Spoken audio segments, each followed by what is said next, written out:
Hello everyone and welcome to the Al3ab Bros qualifier number 7. It's Pharaoh here and welcome to the channel. So as a run by with all the things that happened, we've already run through 6 qualifiers and we have amazing players that have been winning for the finals of each qualifier, and now we're going for the grand finals. Will be hopefully in 2 weeks. Next week we'll be having the last qualifier, which will give us the 8th grand finalist, and then on that the players will be playing for a minimum of 300 US dollars, a minimum, and put 100 lines under a minimum. All right, so for today we have us a couple of good players, but before introducing the players, let me introduce to your awesome commentator, Sehs. You take the lead. Okay, so Sehs is currently taking a shit, so I'll be talking until he finishes his shit and come back. So we have 8 amazing players today: King of the Dead, A-Move Hacker, Ark in the Black, Viking Claw, Al3ab, Loopy, Hadris, and Night XO. All very experienced tournament players, and we'll be looking forward for amazing games between them. So let me just get on with preparing, and yeah, welcome guys to the channel, and let me know who you're voting for. I've always liked the way King of the Dead plays. I like it too. I Ah, like it Sahs, too. you're here. He's He's here. the He's master here. of. There he is. Yes. I didn't want to interrupt your magnificent introduction. Yeah, I like the way he plays. He's a master of the undead indeed. And the thing is, like, there's like couple metas, and I believe King of the Dead. He is the one who invented like vampire cost bummers. Like people used to laugh at him bringing vampire cost bummers, and yet now it's a meta. So definitely, he's a master of the undead, and I can't wait to see him doing it. And So he's the first person that has actually used the Tomb King's chariots in multiplayer. and now everyone uses it in multiplayer actually. Exactly. So yeah, Exactly. he's indeed the undead master. He is the king of the dead indeed. صالح افتح السبكتيت.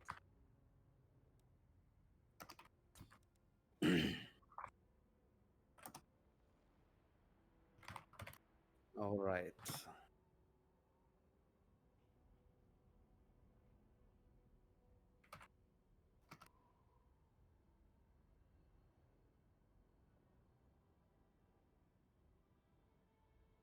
So for our first game, who we have today for our first game? First game, we have A-Move Hacker fighting King of the Dead. And yeah, Oh, that's both of them are going for the number one race, as you all, and I'm sure everyone knows. King of the Dead already went for Tomb Kings, and A-Move Hacker is already playing Lizardman. oh, that's a that's a very interesting one, especially with the meta developing now for Lizardman, like for especially for kiting builds, which is Ah, yes. so crazy right now, so crazy. And to be honest, I believe this matchup favor Lizardman a little bit. A little bit, It yes, used because the it infantry used can it just eat up. yes, like Soras can destroy whatever infantry the undead brig. So yeah, he can bring just cheap infantry like a wind blast caster to clean up chaff and invest his money in big monsters. So I believe, unless King of the Dead surprise us, it will be like a monster mash, which is the usual between Lizardman and Tomb Kings. They just go for monster mash. But let's see, will King of the Dead surprise us or not? محمد وعليكم We will السلام. see.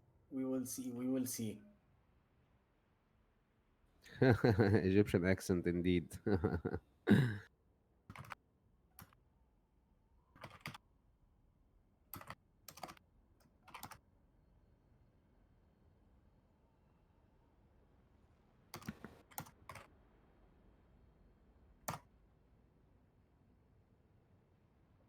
All right. So this I'm making the players join in.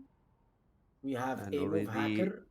he They're in joined in or not? already. Yes, yes, King of the both of Dead them is are in. in, and yeah, we're Yeah, waiting Mike, for a move hacker. move hacker. His team name Microwave. microwave mixed lasagna.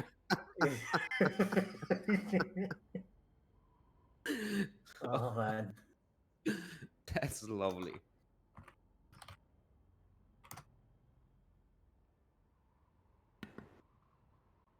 All right, let's check with the other players. Make sure everyone knows.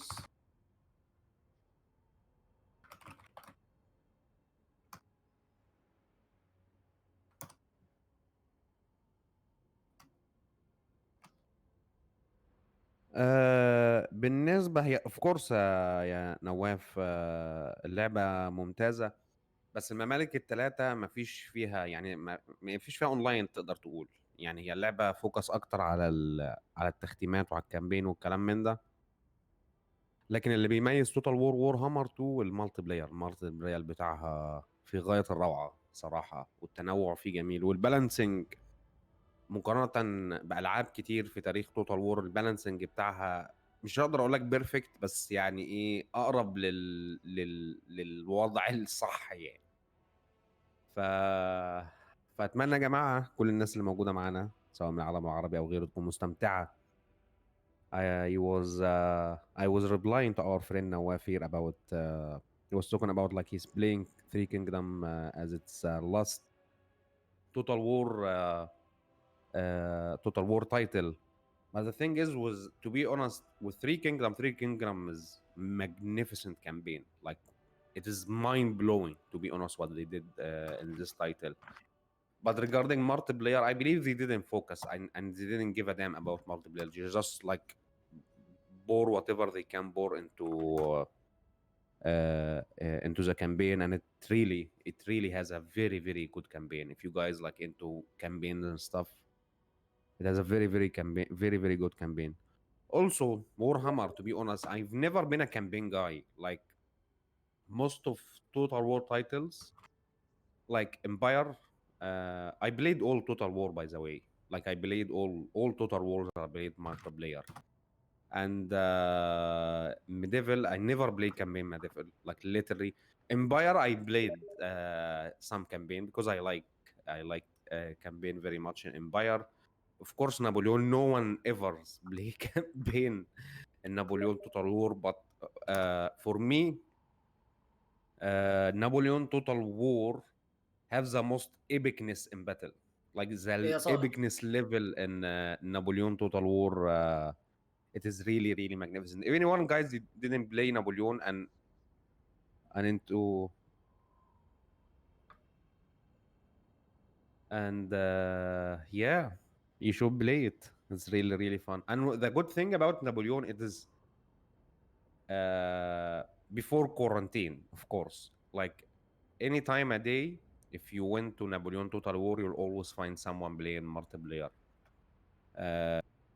Always, all the time. Like Warhammer 2. I believe they were the most active Total War titles in multiplayer, really. And then come Shogun, it was free. Like I don't know if it's still free or not. I believe it's not.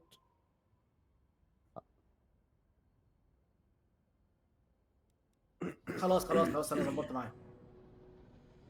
So for the first game today, we are loading in. We have King of the Dead with his best, I shall say, faction for him. Tom Kings versus Emove Hagar Leatherman.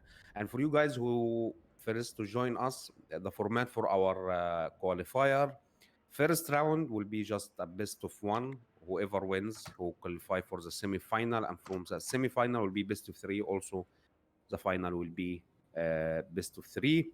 So yeah, today we have a very juicy and sexy bracket, and we're into يستحسن. some really You get good the fun mic. today. I think I'll start Yes. eating in 5 minutes. So yeah, you good luck. I'll set up things. I'll be in the background. All right. Nawaf, have you tried Empire Total War Darth Mode? Actually, I did. And the thing, it's good and magnificent and everything. But like the thing I like about why I play Empire Total War campaign, the firing drills. There is like fire by rank, which is like first rank fires and sits down, and the next line fires and whatnot. And there is also a fire by platoon drill, which is for like guard unit, which is like they keep literally like the first five models will start to shoot, next five model will start to shoot, and so on and so on. When the last of the platoon, the last platoon in the unit stopped firing, the unit starts again. So it's like almost like machine gun standard by this by this era standard. So it wasn't like that in Darth mode. So King of the Dead, Tomb Kings. Let's take the front line here. He has a mix between tomb guards and some skeleton spears. He have one Ushapti great bow, and he have the casket of souls. And for his cavalry contingent, he have two Nehekara horsemen, and he have 1, 2, 3 carrions. And for his leadership kit, he have a prince and Arkan the Black on horse, and I believe, let's say what did he brought, and Spirit Leech, Fate of Buna, I believe. Yeah, Spirit Leech, Soul Blight, and Fate of Buna. So for E-Move Hacker here, Lizardman, let's check the front line. You have a mix of Red Crested Skinks. One of them are, or the only one, I believe, the cohort of Sotek. And he have a couple Soras in the front line. He have a Pterodon Riders, ROR. And for his dinos, he have two Feral Carnos. He have two Scar Veterans and the many dino. And he have a Slan Mage of Life, of course, when you have investing that much in dinos. And he have an Ancient Salamander. And as you can see, King of the Dead bringing the Casket of Soul are really, really smart choice here, because as Feroz says at the beginning of the stream, the cheapest infantry for the Lizardman can really, really wreck and destroys Tomb Cards, which is like considered the best infantry for the Tomb Kings. So it's a very good move for him. So he move Hacker, he need to hustle, man. He need to hustle. So let's see here. Already Carrion are engaged with the Pterodon Riders. They are trying their best to make sure they're not effective, because they can help between a single unit of spearmen or a single unit of cavalry, can harass his backline, his Casket of Souls. So it's very important for him to get rid of it very, very soon. And I believe he's focusing the Mage of Life. And yeah, he needs to.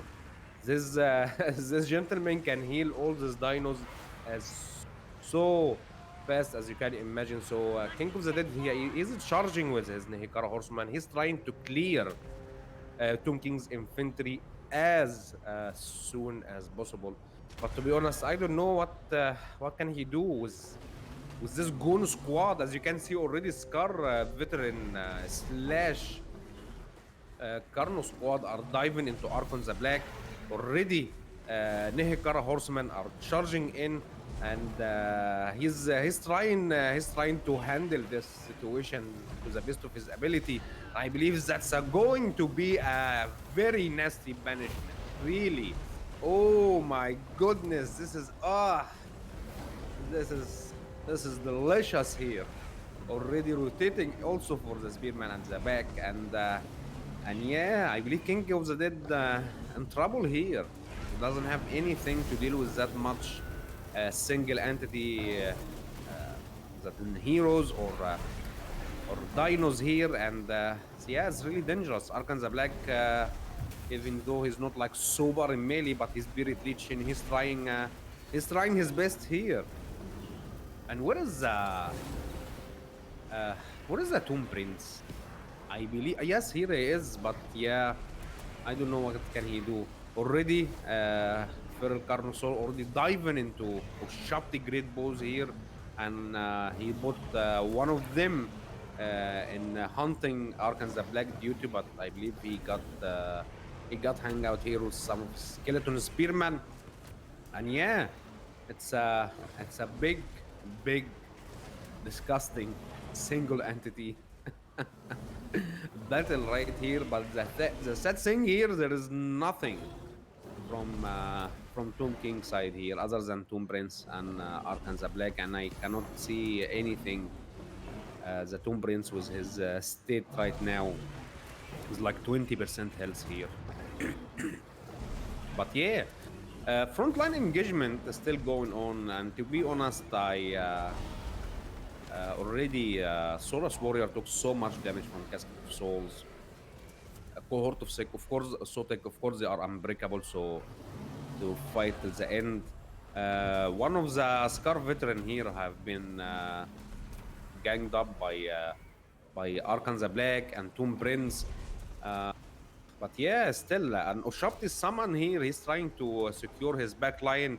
A Feral Carno here is trying his best to hunt down this Ushapti Great Bow, because it is really one of the few tools King of the Dead have here against this so much armor and so much health ball from the dinos.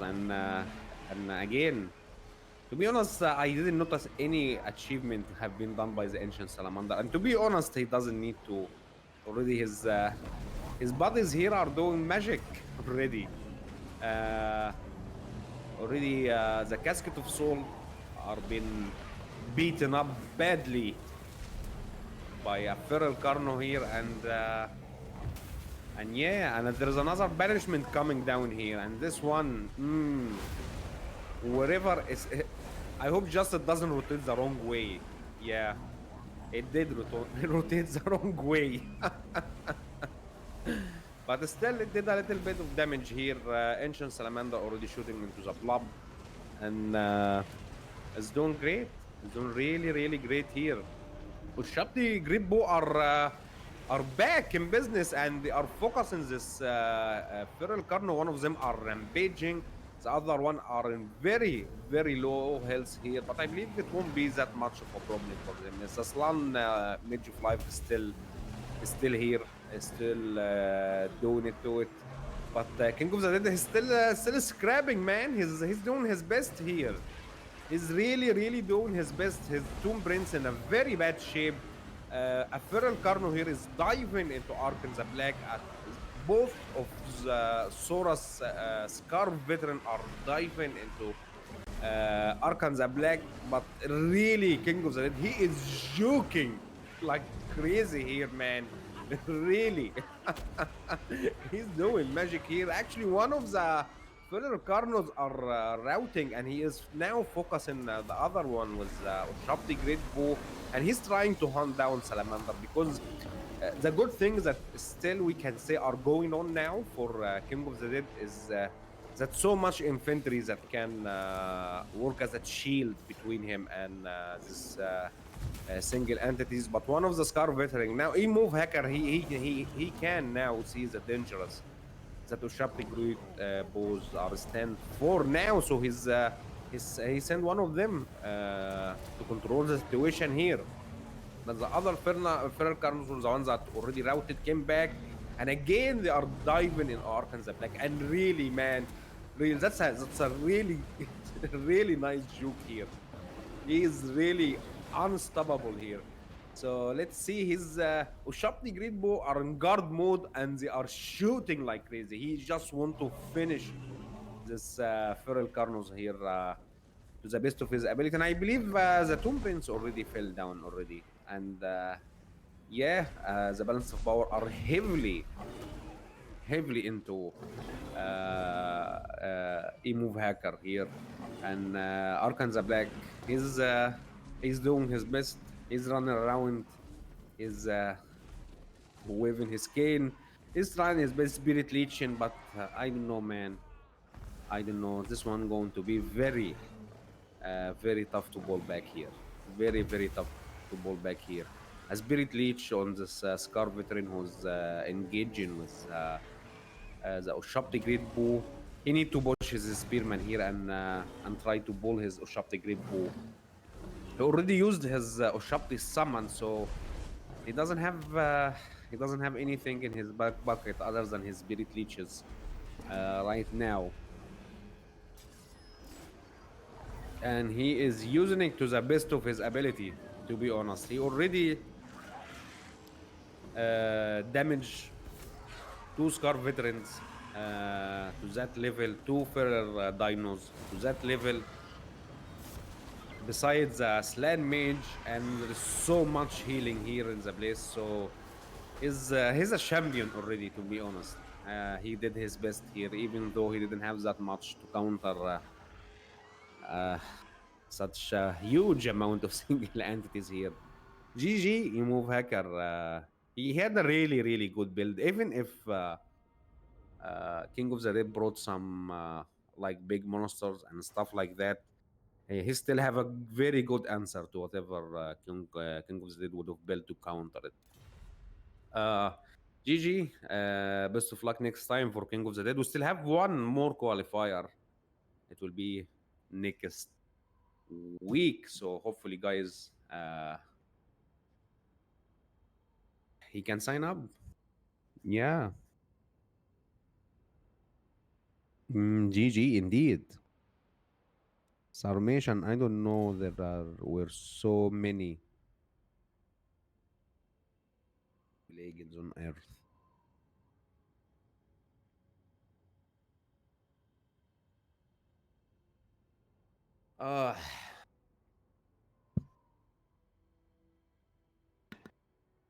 So we are waiting here for the next 2 players. So let's see Pharaoh, because Pharaoh is the Yes, I am commissioner. back.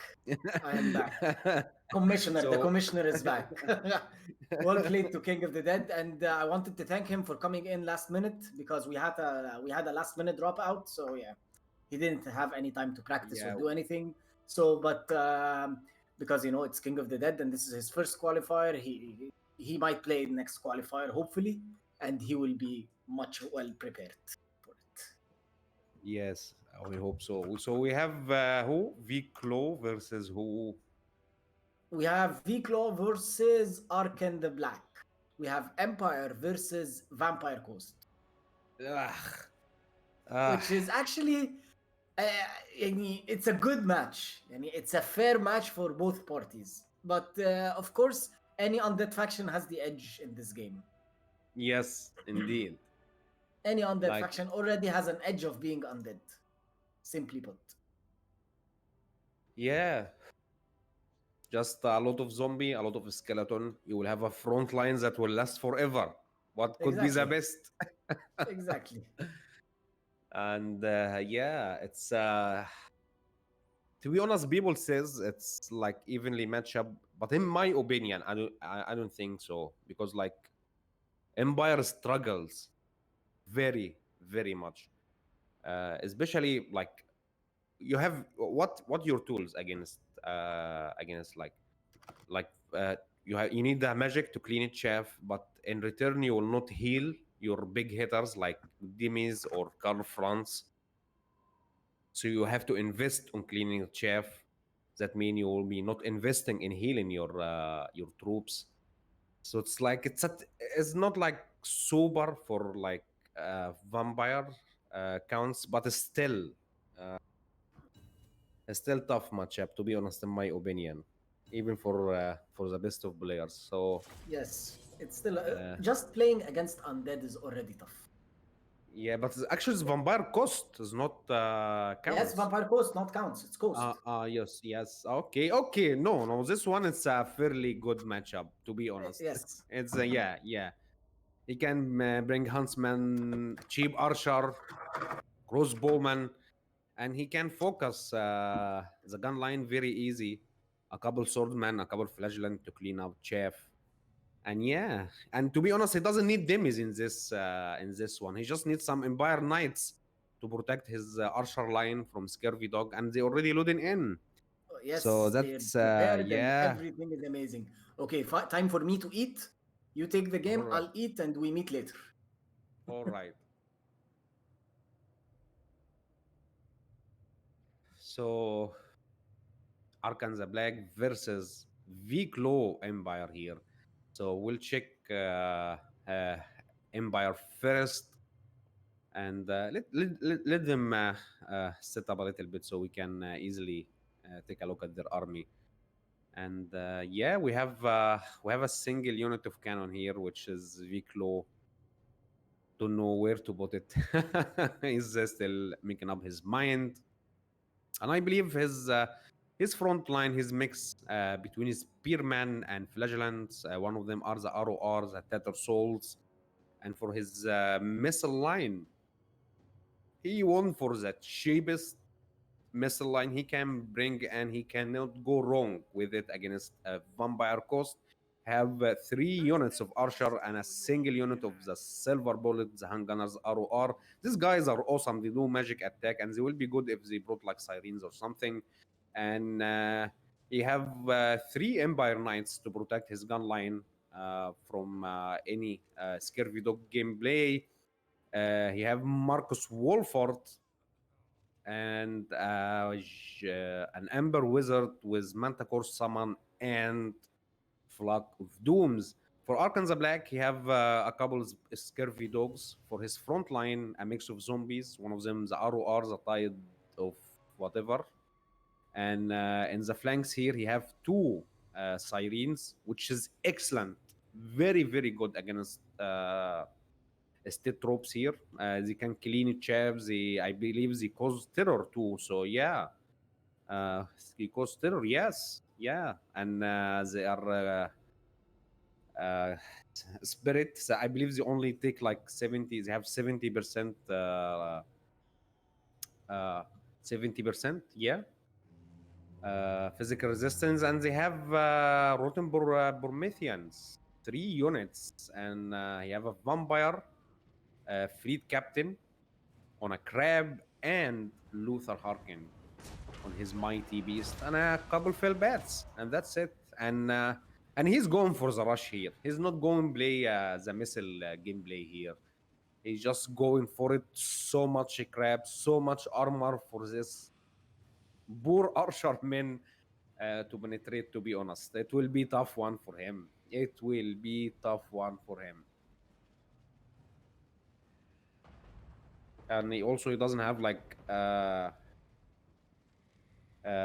car fronts to hit that much armor or Demigriff Knight. So yeah, it will be a tough one for Viclo here, to be honest. It will be very, very tough one. And already his cannon, great cannon, started to focus one of the Prometheans here. And yeah, let's see. This is his only chance, to be honest, to make a little bit damage before they can reach his front line. And he's already making a good contacts here. But already his harassment unit for the vampire coast started to flank here to start to pressure the back line. Until now, I believe the silver bullet is still, yes, they are firing now. Very, very nice volley here.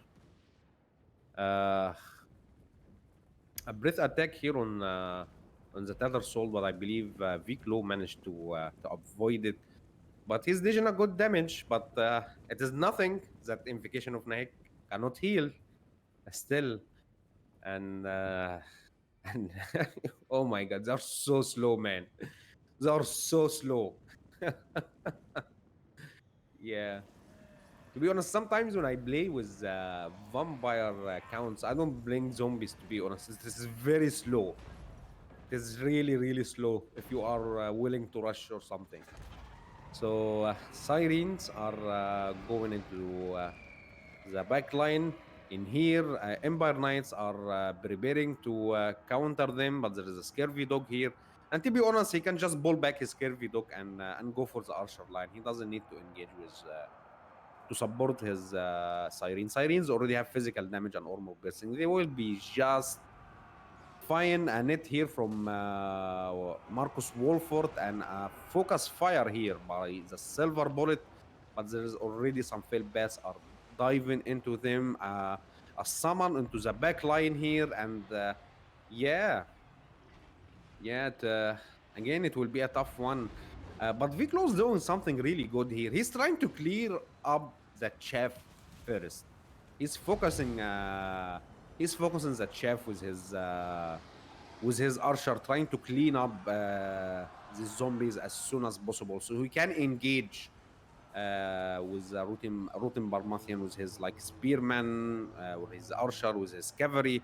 So I think that's a smart move from him, to be honest. That's a very, very smart move by him. There is already a summon here by the Amber Wizard. He's trying to snipe down the Vampire Coast Captain, which is a very, very smart move. If he wants to kill that much Bormesians, he need to kill that Vampire Fleet Captain really, really as soon as possible. Already, Lothar Harkin taking so much damage here from the silver bullets, but he is really bullying down Marcus Wolford here. And I believe there is another Feral Manticore summon, and he needs to go to help. He really need to go to help here, Marcus Wolford. A Flock of Doom, a nice Flock of Doom here onto this Siren, which is an excellent cast. Magic attack will be excellent versus Sirens. A very nice net here. Marcus Wolford, he need to pull back as soon as possible, and silver bullets are lining up alongside the cannon, and it will be a massacre, man. It will be a massacre. Just guys, you need to hustle. You need to hustle, guys. This is your only chance to win this battle, to be honest. Marcus Wolford, I don't know why he's charging. I believe he's giving him like an order, attack order, but like, dude, pull him back. You need to use him to shoot. And actually, Viklo already cleaned up the front line and a lot of the Bormethian, and he is going ahead here. He's winning the game. Oh my God, really? Oh, that is very, very nice, really here. Oh my God, I couldn't see this coming, guys. To be honest, I couldn't see this coming. He really took this frontline engagement like a chimp, and again. Focusing with his archer on cleaning chaff. That was a very, very clear, nice idea here, and using the cannon alongside the silver bullets to focus into Lothar Harkin. That was a very well-deserved win here by Viklo. Best of luck next time, Arkansas Black. Oh my God, that was a very nice one. Oh, I didn't see that coming, to be honest.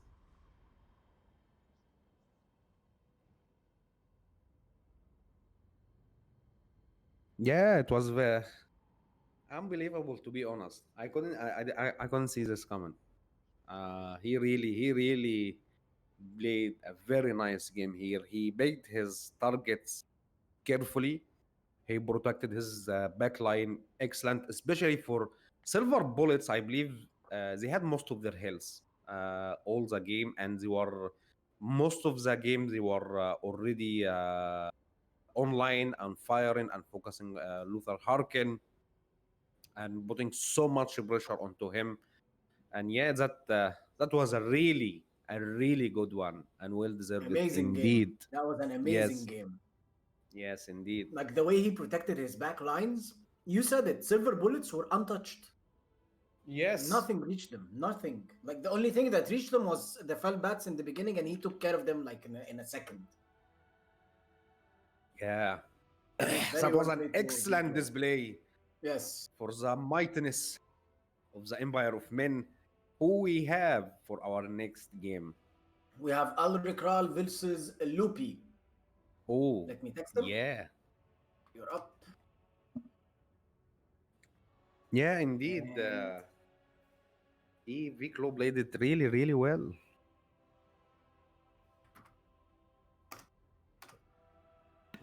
All right, they're joining now. They already have their factions ready, and everything is good. Excellent. We'll be having Empire again versus Dark Elves. Really? Yes, Empire again versus Dark Elves. Which is actually, okay. it's a fun match to watch. It's a very nice match to watch, actually. Yeah. And again, guys, thanks for joining. We have 17 people are watching us. Please press if you like our or enjoying your time. Please press the like button. And if you're not subscribed, please subscribe. We are almost like Come on, guys. We need two w- more for the 1,000. Okay, just give us the yes, two more. Come on. yeah, yeah. You can do Come it. on, Just guys. press on the damn subscribe button.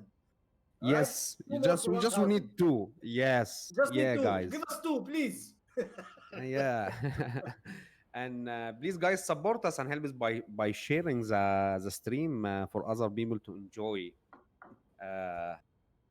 enjoy this awesomeness. So Luby, uh, Dark Elf versus Al3ab Empire. That's a very nice matchup. I like this matchup very much. It can goes like in a different direction, like in people can play like infantry rush plus cavalry or like a kite builds. Both or of them have very good tools to counter each other in kite matchup. So they are already having their army ready, and we're into the game now. That is Nice. I can go awesome. complete my eating. Okay, And yes. yeah. Okay, Sass, you take the lead. See you.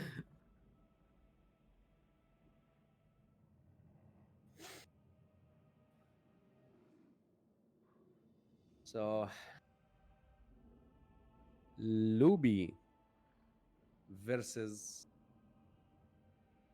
Arlecral. So we'll start with Dark Elves. And wow, that's I believe that's a counter kite build slash kite build. You have 4 units of Black Arc Corsairs, which is a dual used unit. They have a okay melee attack and okay melee defense. They have very good armor and they can shoot 360 with a very nice missile damage for counter any heavy armor. And for his cavalry contingent, he have two Doomfire Warlocks. One of them are the ROR. Have a single unit of Dark Riders. He have 3 units of Cold One Knights alongside here Witch Elves. And for his leadership, he have Malakas with Soul Stealer and a Chill Blade, which is slows enemy. So yeah, that will be a very highly super intensive micro build. So let's check the Empire here.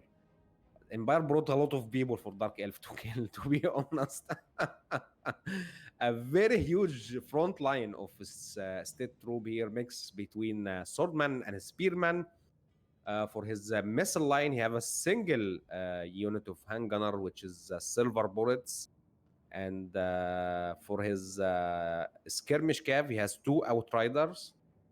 And for his cavalry contingent, he have Empire Knights, and I believe all of them are Empire Knights. 4 Empire Knights.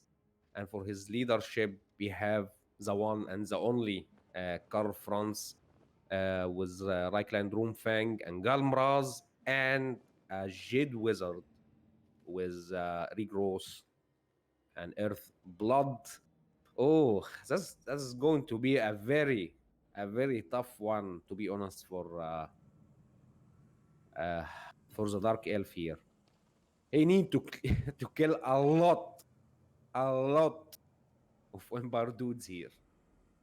So, but Outriders can be contained here very easily with the 4 Black Arc Corsairs unit. But there is so much. These guys can be cornered and enveloped so easily, but that much infantry. And now that Arlic Rail, he doesn't have like any backline that he would be afraid to protect other than the handgunners, and he will not be known about their existence unless he approaches his backline. And he already have a very good cavalry contingent to protect his backline. And yeah, it will be a tough one here for Luby, but I believe he's an excellent player, and let's see. He's pushing here his Dark Rider, and I believe he's trying to cut down the line of retreat for the Outrider. A nice chill wind here, and let's see. To be honest, he need to move his cavalry to pick up whatever he can. Any freeze, any free units he can pick up, like a swordman or a spearman, with a very nice good charge here. And as you can see already, Black Ark Corsairs are skirmishing very well here with the Outriders, putting a little bit of damage here. And but the good thing is they don't have that much armor piercing, and very nice return of fire here from the silver bullets. And there is so much shields here, and I believe also the spearman have shields, so he came prepared for a skirmish build here. So yeah, that's it's gonna be a tough one again. But let's see. To be honest, let's see. He's trying to take down the Outrider, and actually, that's a smart move. Taking out the Outrider. It's the only thing that can, other than the silver bullet, that can jeopardize his cavalry contingent here. Silver bullet are scooting up to shoot Slanish Harvester, and yeah, that's a very excellent volley. Almost 30% of health here. That's a very, very nice volley here. And he's pushing his Black Ark Corsairs to the best of his ability, but already here he's using the Outriders as a backline missile unit, and taking pushing his state troops to eat as much missile as they can.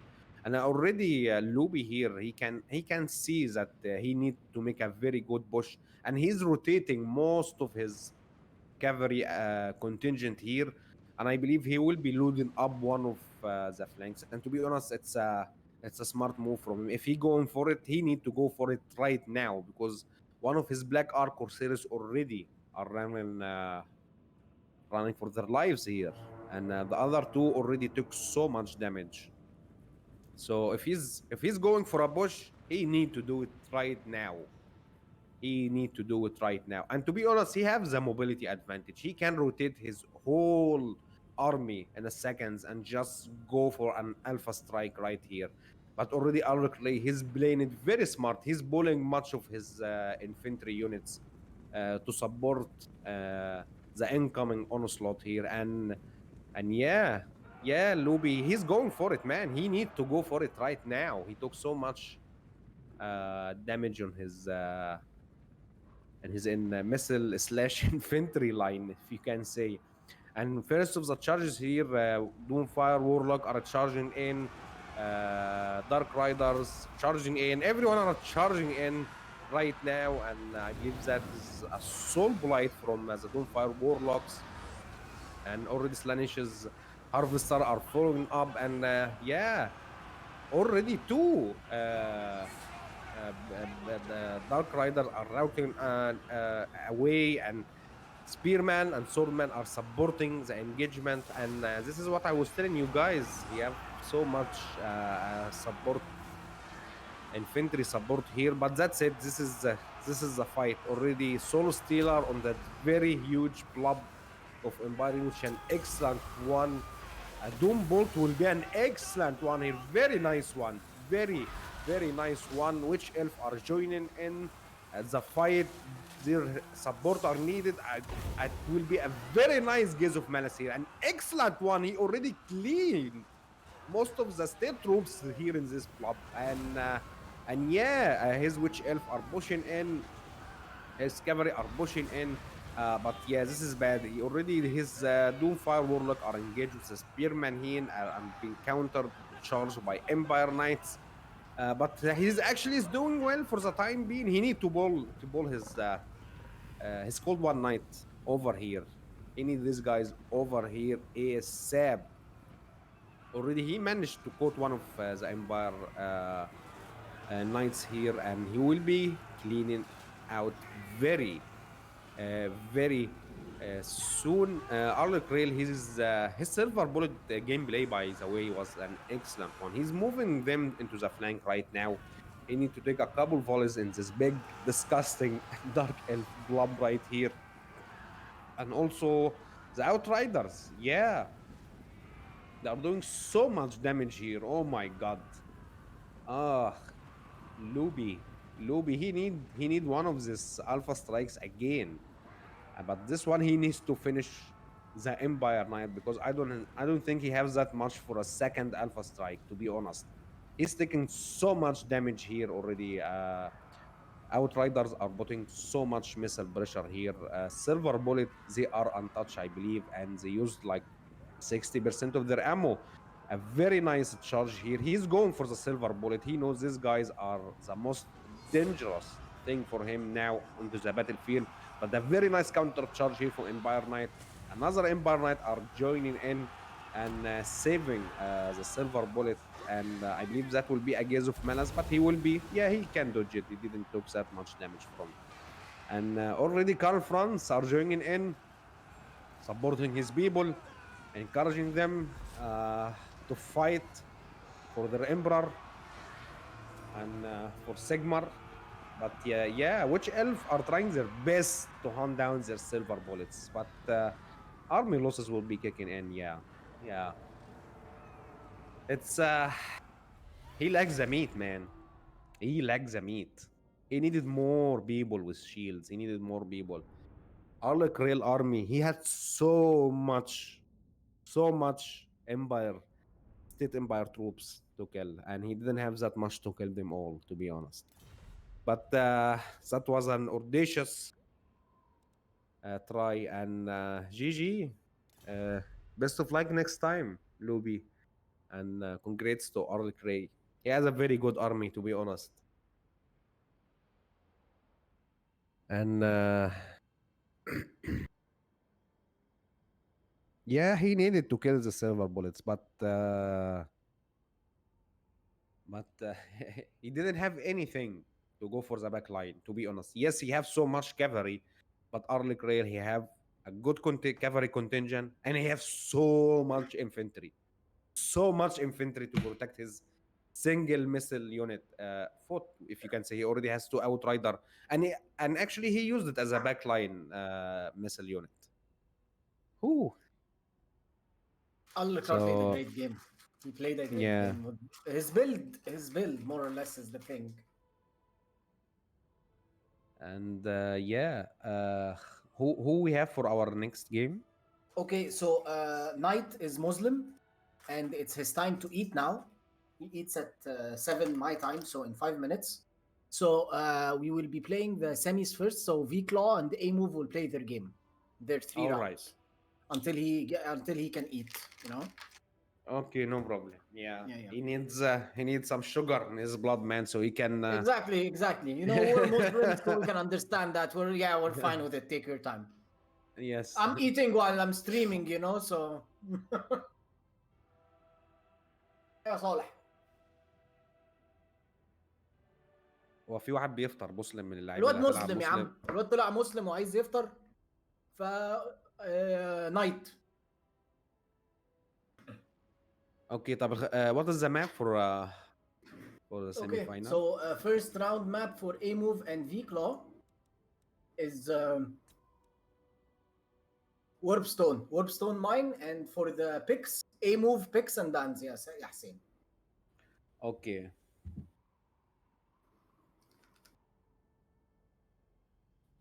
My game crashed. I will best like, every time, like my game. And by the way, like I play for long time, like I play for 2-3 hours and nothing happens. Only just when we are doing this. But anyhow, people are still gathering up. And yeah, Luby, you counter yourself indeed, my friend.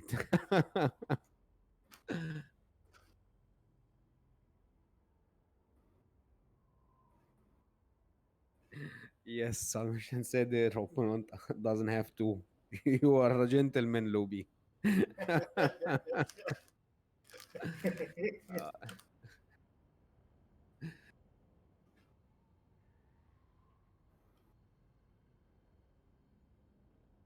صالح، هو الجيم مهنج؟ Saleh, be right back. Okay. I believe there is something. Maybe it's not just me because. Yes, it's. I think it's Steam maybe.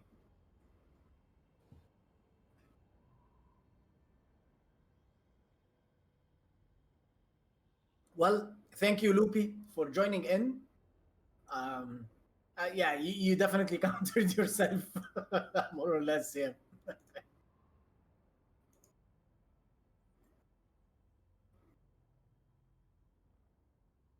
Do you think that kind of army are good versus like wood elf kite? Yes, but here's the thing: the people that kite with Wood Elf always get a minimum of of three-way watchers. The three-way watchers or four-way watchers, if they get one nice volley on a unit, they kill it immediately. Yes. But do you know what I think this build are good against? What? Norsika. Norska, exactly. It's very good versus It's Norska. it will be excellent versus Norsika actually. Exactly. Versus Norska, it will be amazing.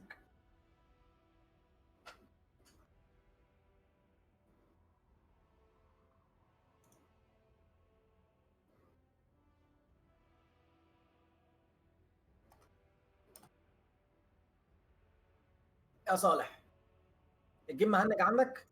لا لا شغال حلو شغال؟ طيب ماشي.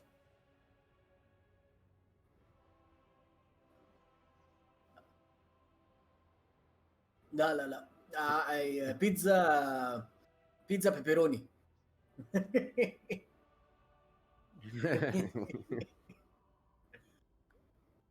Actually, lately, like I start to make my own pizza at home, and I am making an amazing pizza. Not mom pizza, but a real good pizza. Not mom pizza. Nothing like mom pizza.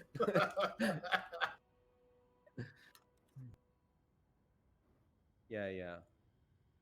Okay, خلاص already خلاص. They are baking and bands already. A move Well, Bix dwarf and bands beastman. Yeah. So yeah, it's a nice band. But Viklo, I believe he will be going for we'll go greenskins. Hey. Uh. So we have Shetland and Zyphus, two of the best Wood Elves player. So they know better. Yes, indeed. Yeah. They know better than any of us on how to play Wood Elves. Chaos. No, he's going for believe dark elf. He's changed. He still didn't set up his mind yet.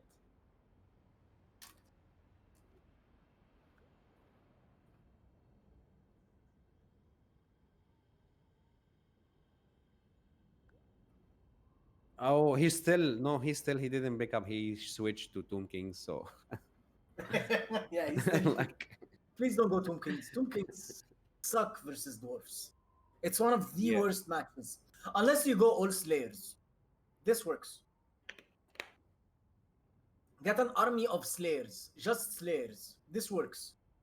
When the game first game came out, Warhammer 2, I remember watching Ninja Hunt streams, and he used to bring like a very nice army, like a whole front line of miners, followed up by a whole line of slayers, and he just go for it. Yeah. And he just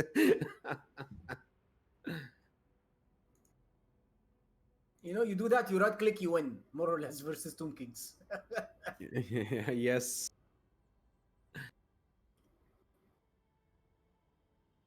I believe he's going Tomb Kings. Really? Dawi, yeah, I mean Dawi are good versus Tomb Kings, not Dawi are horrible.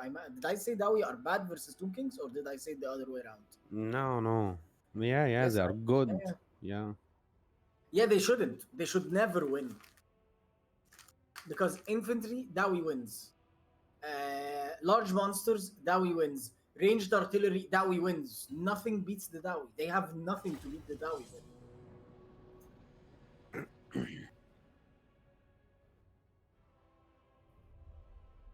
Saleh is saying No. that if he gets the artillery of the Tomb Kings, انت قصدك اللي بتطلع حاجات كتير دي صح؟ Cascade of Souls. Cascade of Cascade of Souls. Souls. No, I mean, A it still cannon, can. a cannon kills Cascade of Souls يا صالح. الكانن بيموت Cascade of Souls في ثواني.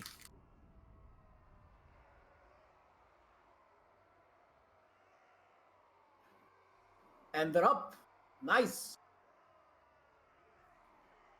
Yeah, Okay, and Sahs, we're take the all lead, right. and see you later.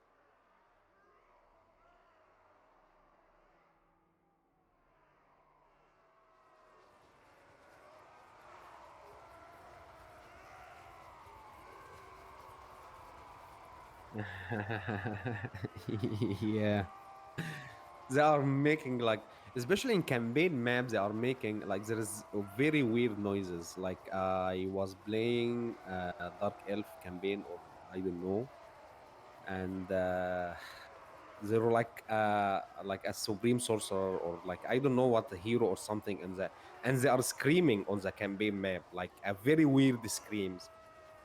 And my wife came rushing out from the kitchen to see I'm doing. Who is screaming like this? I say, "Ah, the kids are here." Like, and I don't watch. Like, I'm not watching porn, to be honest. I'm just playing a video game here. That make very weird noises, to be honest. Uh,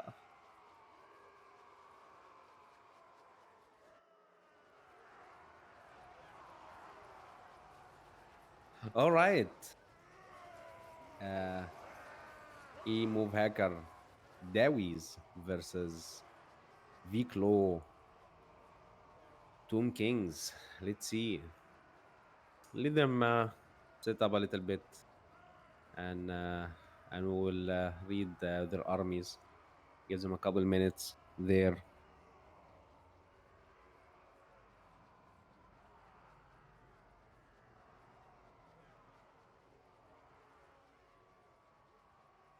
All right. For E-move hacker dwarves, you have a frontline, a mix between dwarf warriors and longbeard, which you don't need more than this versus Tomb Kings. One of them are the ROR warrior of Dragonfire Bass. They have fire damage, which is good against a lot of Tomb Kings units. He have two slayers. One of them are the Dragonback Slayers, and for his missile line, he have 3 units of Iron Drakes, the flamethrower variant. He have 2 pieces of Bolt Thrower, which is excellent versus single entities, and a single unit of Brimstone Gun Gyrocopter. And for his leadership, he have Rune Lord, and I believe, what is it, was his Lone Lord. He have Master of Wrath and Ruin and Master of Rune of Negation, which give 44% missile resistance. That's a very, very tough one to break here. So for Tomb Kings, front line of skeleton warriors, and I believe you don't need to invest in Tomb Guards here, to be honest, because whatever you will bring, Dawi will beat up. And he have several unit here of Ushapti, the normal one, and he's going, I believe, for Ushapti rush here. And he have a Necrotic. He's on his chariot. He have Arkan the Black on his chariot, and a Chimerian War Sphinx. And yeah, a single unit of chariot here, skeleton chariot, right here.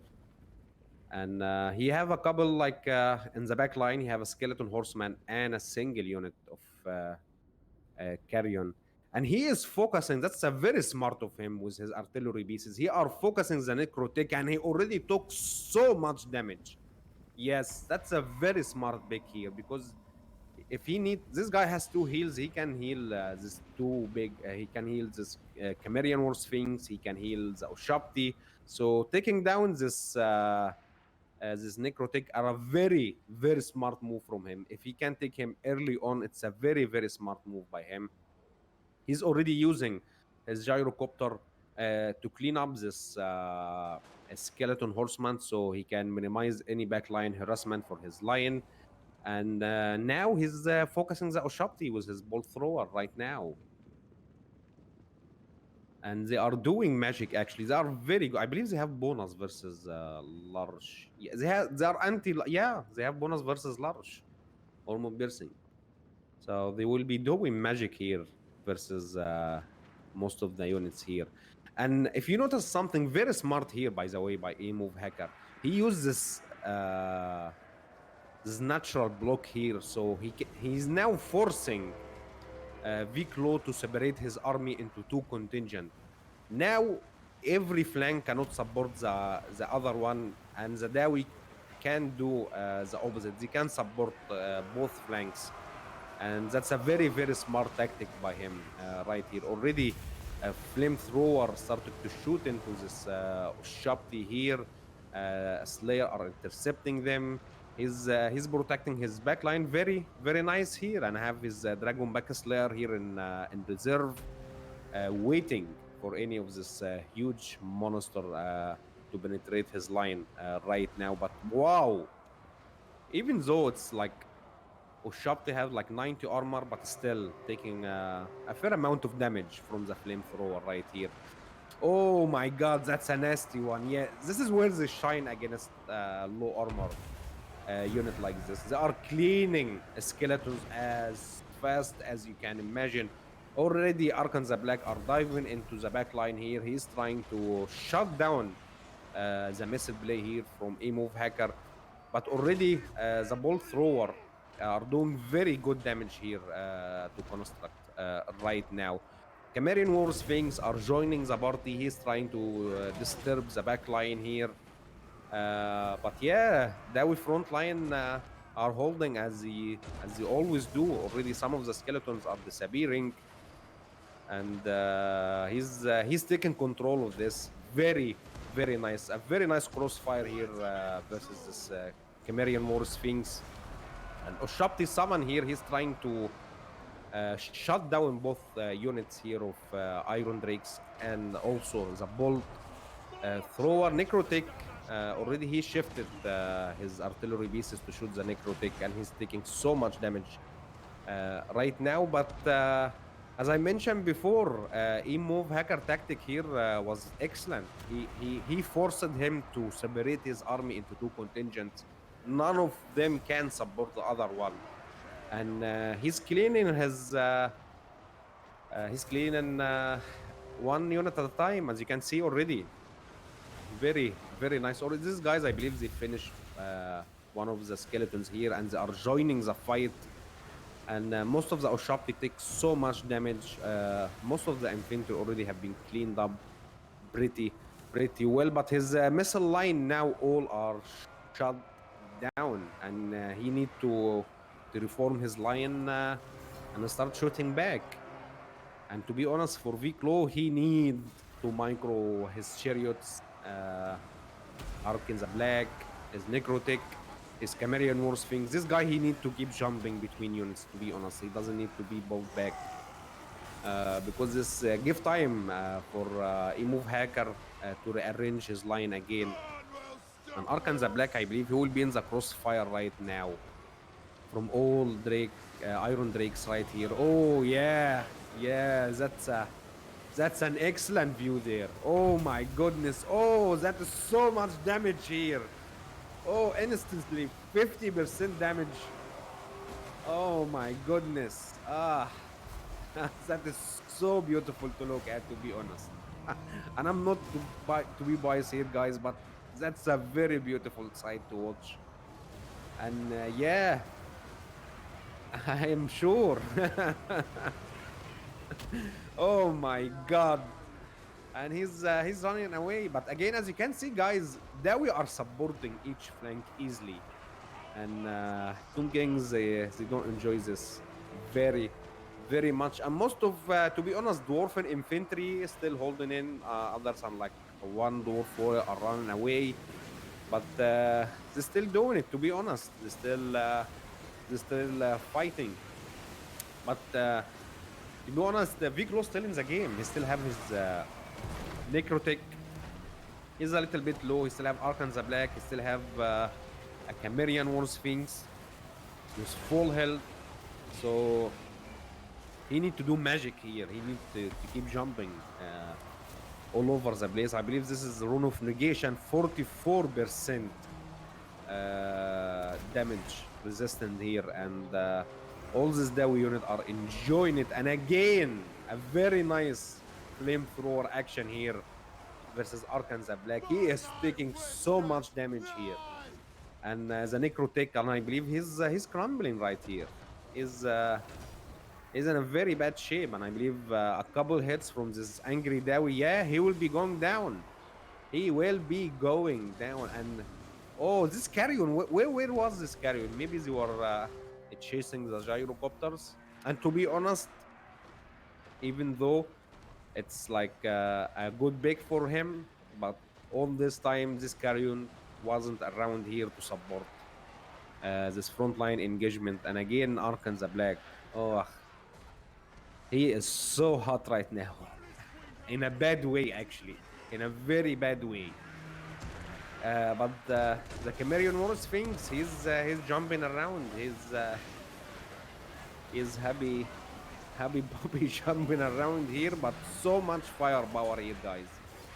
So much firepower. And Arkansas Black, he's among the Dwarf Warriors, ROR. He's among Dragonback Slayer.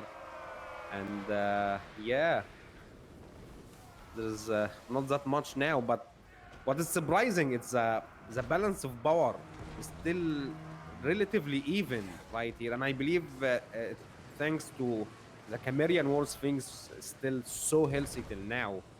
And yeah, this fire thrower gentlemen need to do their best to take down this guy, but he needed to do this from the beginning, jumping around with his Cimmerian War Sphinx, and I believe this is Rune of Wrath and Ruin to slow him down so he can focus all his missile unit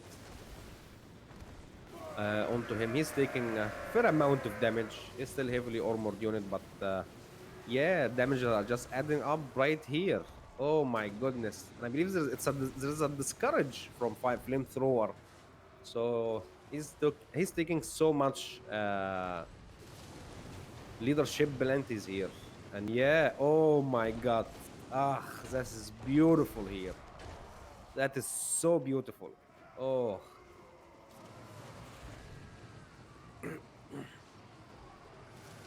And Arkansas Black, man, he's doing his best. He is doing his best, but he just hit a dwarf on shield wall here, and he took a little bit damage from his pursuing Dragonback Slayer. And the Cimmerian War Sphinx is taking so much damage, and again, Rune of Negation here, 44% ward safe. And yeah, and I believe army losses will be kicking here soon, especially with this Cimmerian War Sphinx took so much damage. Arkansas Black already very low on health here. But Viclo, man, he's scrapping, man. He's doing his best here. He's doing his best here, but there is so much angry Dawi right here. And I believe, like, a move hacker, he doesn't care right now. He's just like, yeah, he can kill out my missile unit, but like, he still have so much angry Dawi right here.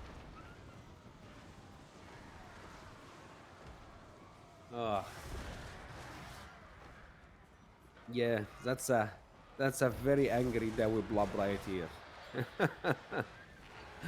Oh man, I love Dawi so much.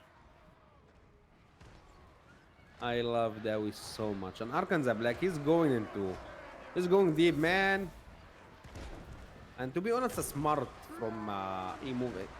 By blobbing like this, whenever he jumps, he can, whatever it jumps here, he will take damage for definite. But very nice here, Skeleton Summon. And there is a single Brave Iron Drake flamethrower here. He's doing his best to secure the victory for his fellow Dawi right here. Oh yeah, give it to them, man. Ugh. But man, actually Dawi started to take a little bit damage here. Is Viclo will be doing it? No, man. No, that will be unbelievable, to be honest. That will be unbelievable, to be honest, if he did it. Oh my god. You know, Imove, what he needs to do now? He need to go to clean up the Skeleton Warrior, because He's obeying the rules now by he have one of his unit engaged because what he have now? He have like a very tethered unit of carrion that will be dead very soon, and the two single entities. If he can clean this, he will be forcing Viclo to engage, but Viclo man, he's going to kill this single Iron Drake, and he slammed him very very bad right here.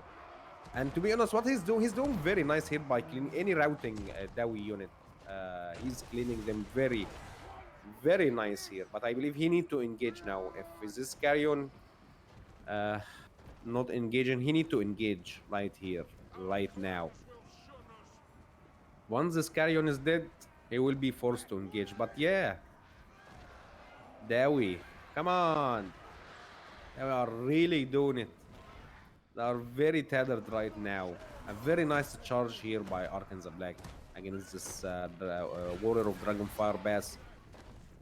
And he's doing a smart thing. He's sending one of his single entity to engage, other one to clean up so he can obey the rules here. But I believe the Dragonfire Bass are doing it. To be honest, they are doing a little bit of damage. Oh yeah, they are doing actually, to be honest. And they are they still doing it, man. They are doing very good damage actually to Arkan the Black. Oh, and this is are shifting the balance of power here. Oh, but he need to engage. He need to engage. He cannot cycle. Yes. Arno losses will be kicking in right now. I believe so. Yeah, Arkan the Black already dead, and GG. That's a very nice one. Vic Low, he managed to hurt the Dawi at the end. But he move takes the game. That was a very nice flamethrower action right there, man. A very nice one.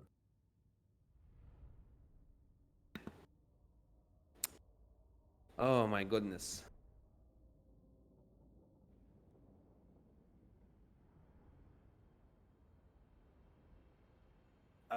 He move. It's he says he will restart the game. He will be right back.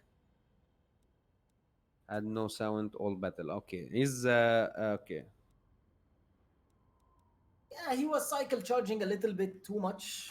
Yeah, Sarmation just said it. I agree with him. But in the end, it's just a very hard matchup for Tomb Kings. It's an extremely hard matchup for Tomb Kings. Yeah. Yeah. Yeah. And like the flamethrower action, man. Mwah, Ah, delicious. yeah, when when not Viking, where did he go? Arkings Black. Viking, he's restarting his game. Ah, okay. Okay, so yeah, when he was getting like shish kebabbed, that was a beautiful sight. Watching Arkin just getting hit by flamethrowers from 4 different directions. The Yeah, shot, man. Saleh, amazing shot. Great shot, ya Saleh. Our director made a beautiful work of this shot. Yeah, R3, Aristo, they are satisfying and grudge today. A grudge has been Yeah. You were satisfied. fine, Viking. Maybe you broke the rules once in a second. Something. It's not worth mentioning, really. But it doesn't matter anyway. It's still a very hard matchup for you.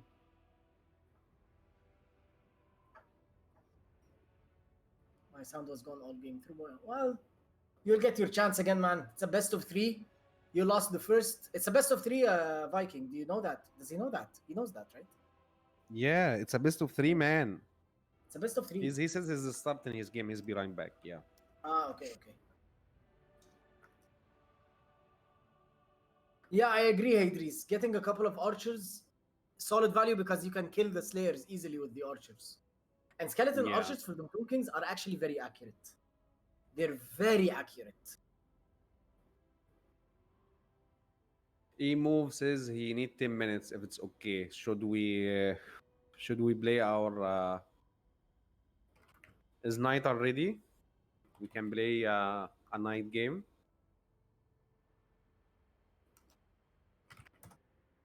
What? Viclo, he said he came back. Okay.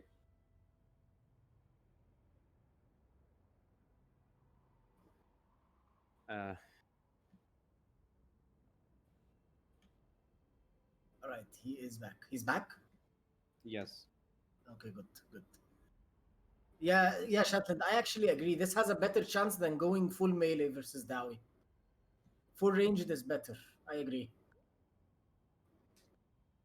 Getting a couple of useless catapults with a lot of archers. Yes, Hussein A move picks and bans first because he won. Yes. Yeah. I know.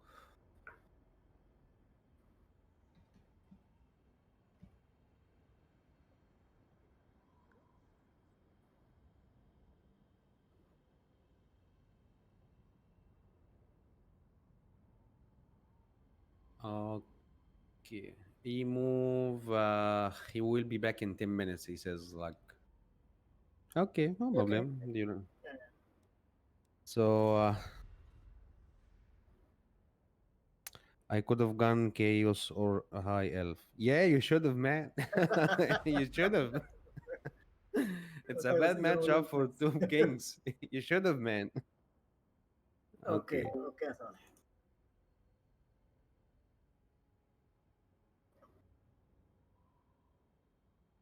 Yeah, praise the troll cards.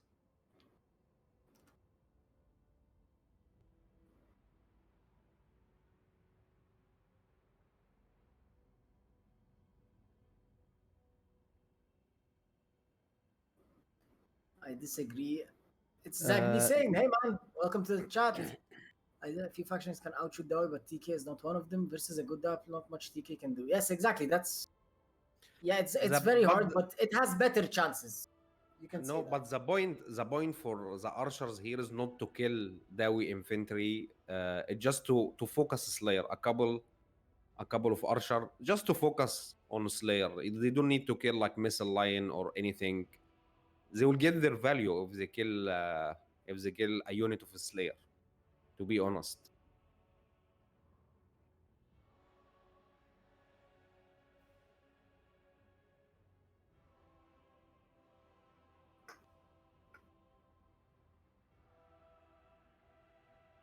And I was thinking, to be honest, I was watching Turin Faction War yesterday. It was an excellent, amazing tournament. Very, very good gameplay, and I believe Anticity won the tournament.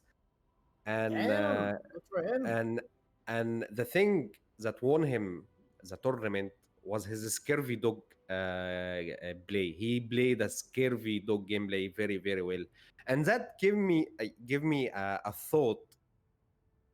Uh, doesn't Dawi have any pets? Like they don't have cats, they don't have dogs, they don't have hamsters. They can use in battle to protect their back line. Really, in Warhammer Worlds, they don't have any. They don't raise any animals like pigs, cows, whatever. They can use to protect their back line. Like really, they don't have anything. A hamster or something they can protect their back line with. It's really, really. To be honest, like Dawi has the best missile line infantry, and uh, but doesn't have any fast mobile unit to protect their back line. Even a hamster unit. It's really, really sad to watch. Viking, you had if I had Leech instead of Sun, he would have lost. I think you mean the other way around. If you had Sun instead of Leech, right? Because yeah, I was thinking in the middle of the game, I was like, he's blobbing so much. If you had a Son of Zerus or whatever it's called, you would have you would have gotten amazing value with it. Yes, Yeah, and Iron Dawi Drakes, war but still, blob. yeah, yeah, exactly. Versus A move is hard. The only time I beat him was using my greenskins with his Dawi, and we were playing in this extremely sick map.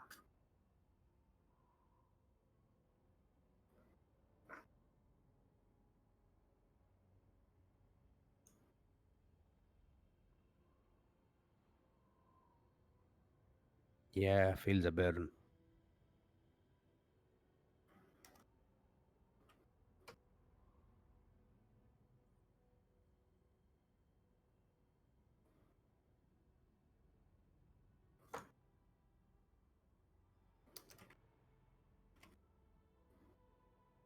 So we're waiting for a move and our director. He would have been blubbed. You are right, Shetland. But if you look the deployment he put himself in, he was already blubbed because he was using the terrain for his advantage to separate both of Tomb King's flanks, who was already in the position of blubbing already.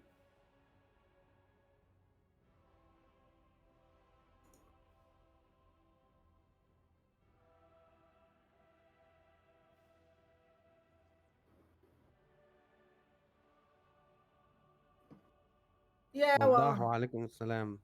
عليكم السلام وضاح.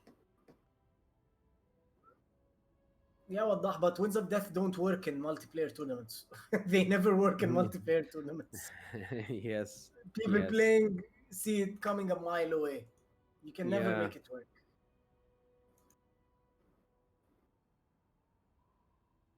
Yeah, exactly.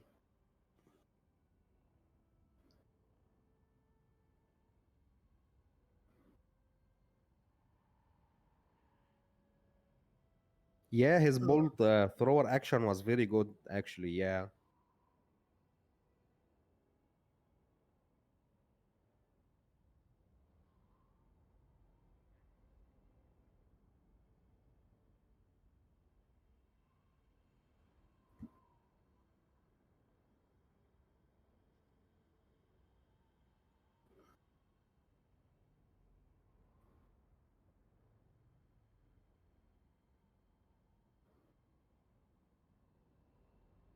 No, they don't change the direction. Wadah. They go in a straight line, and it's a very long cast. Anyone can see it and can dodge it very, very easily.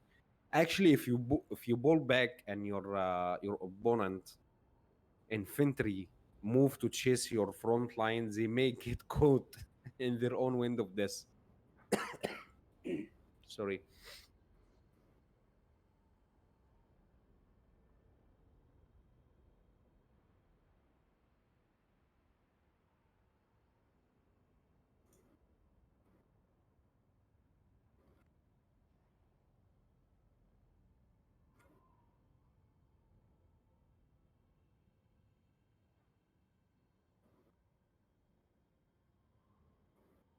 Is a move getting his microwave mixed lasagna? I believe so. Yeah, he's back. He's He back. just Okay. okay.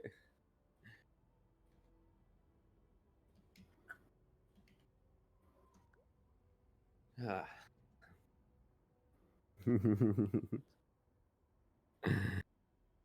No, you Aristo, played who them. had 460 kills, Winds of Death in a tournament before? Who did that?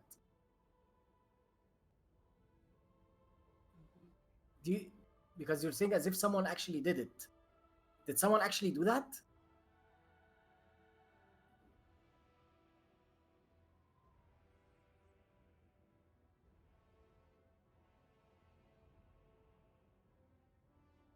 Viking is the only guy who ever successfully have shorted my army with wind of this. One shot in my army. I said tank.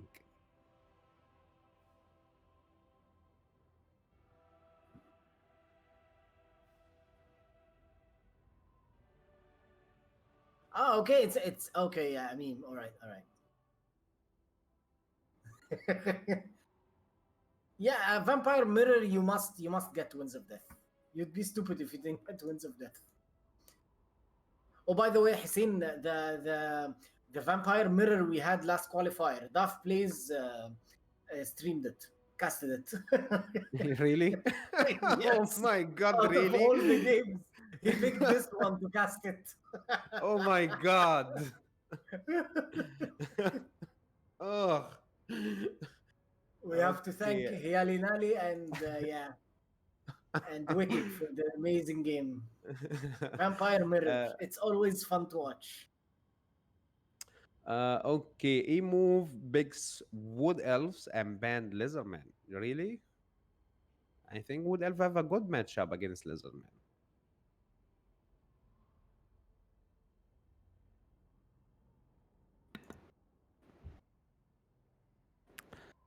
Oh, will Dowie, Viclo go Dowie. Britannia?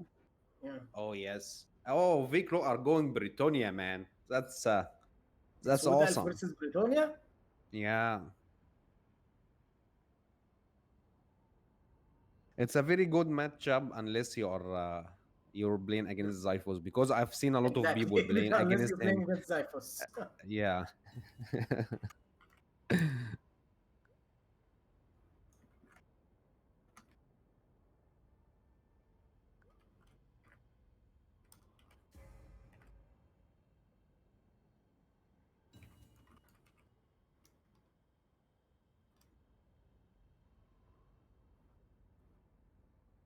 Wind of this to kill a bunch of zombies. Yeah, I guess it's not cost effective to wind of this to kill a bunch of zombies. But it's still Because fun of to you. watch.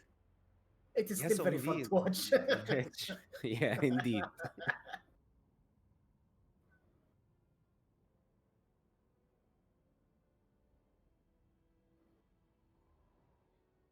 Yeah, they can. They can. Of course, they can run, but like lately, there's a very good builds. Like you didn't need to go like way watchers.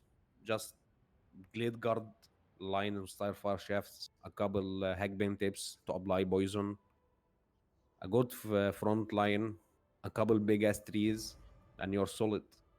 But this is for like a very mediocre players like me. So let's see uh, our high level magnificent بلايرز. خالد وجدة. دي يا خالد بطولة للعبة توتال وور هامر 2، نشارك فيها حرفيا أفجر اللعيبة في العالم.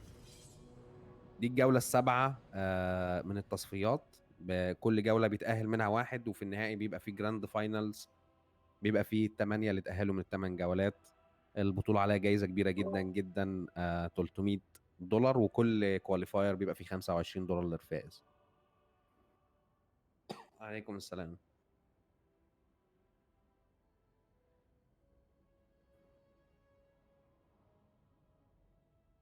Two dragons will be my bet here. اه يا خالد، هو ده حساب عربي يا باشا، بس هم يعني المطلوب مننا ان احنا نقدم يعني حاجه بالانجليزي عشان الاداره يعني ندير بيها البطوله، عشان بطوله عالميه مش عربيه بس. البطوله دي ملعوبه على مستوى عالمي، فعشان كده احنا بنعملها بالانجليزي حاليا. آه، ماشي ماشي. بس three blob have never embraced me in this matchup. it's I to be honest, I agree. Three blob is not like that good in this matchup, it's just too boring to play. and too easy to pick up by Lizardman if you play against, especially with so much firepower now they can bring, Yeah. with fire dealing missile units they have, and Ancient Lizardman salamanders. and the Umbarked or Umbler Tide. Yeah, they Yeah. kill everything. They kill all the trees. Yeah.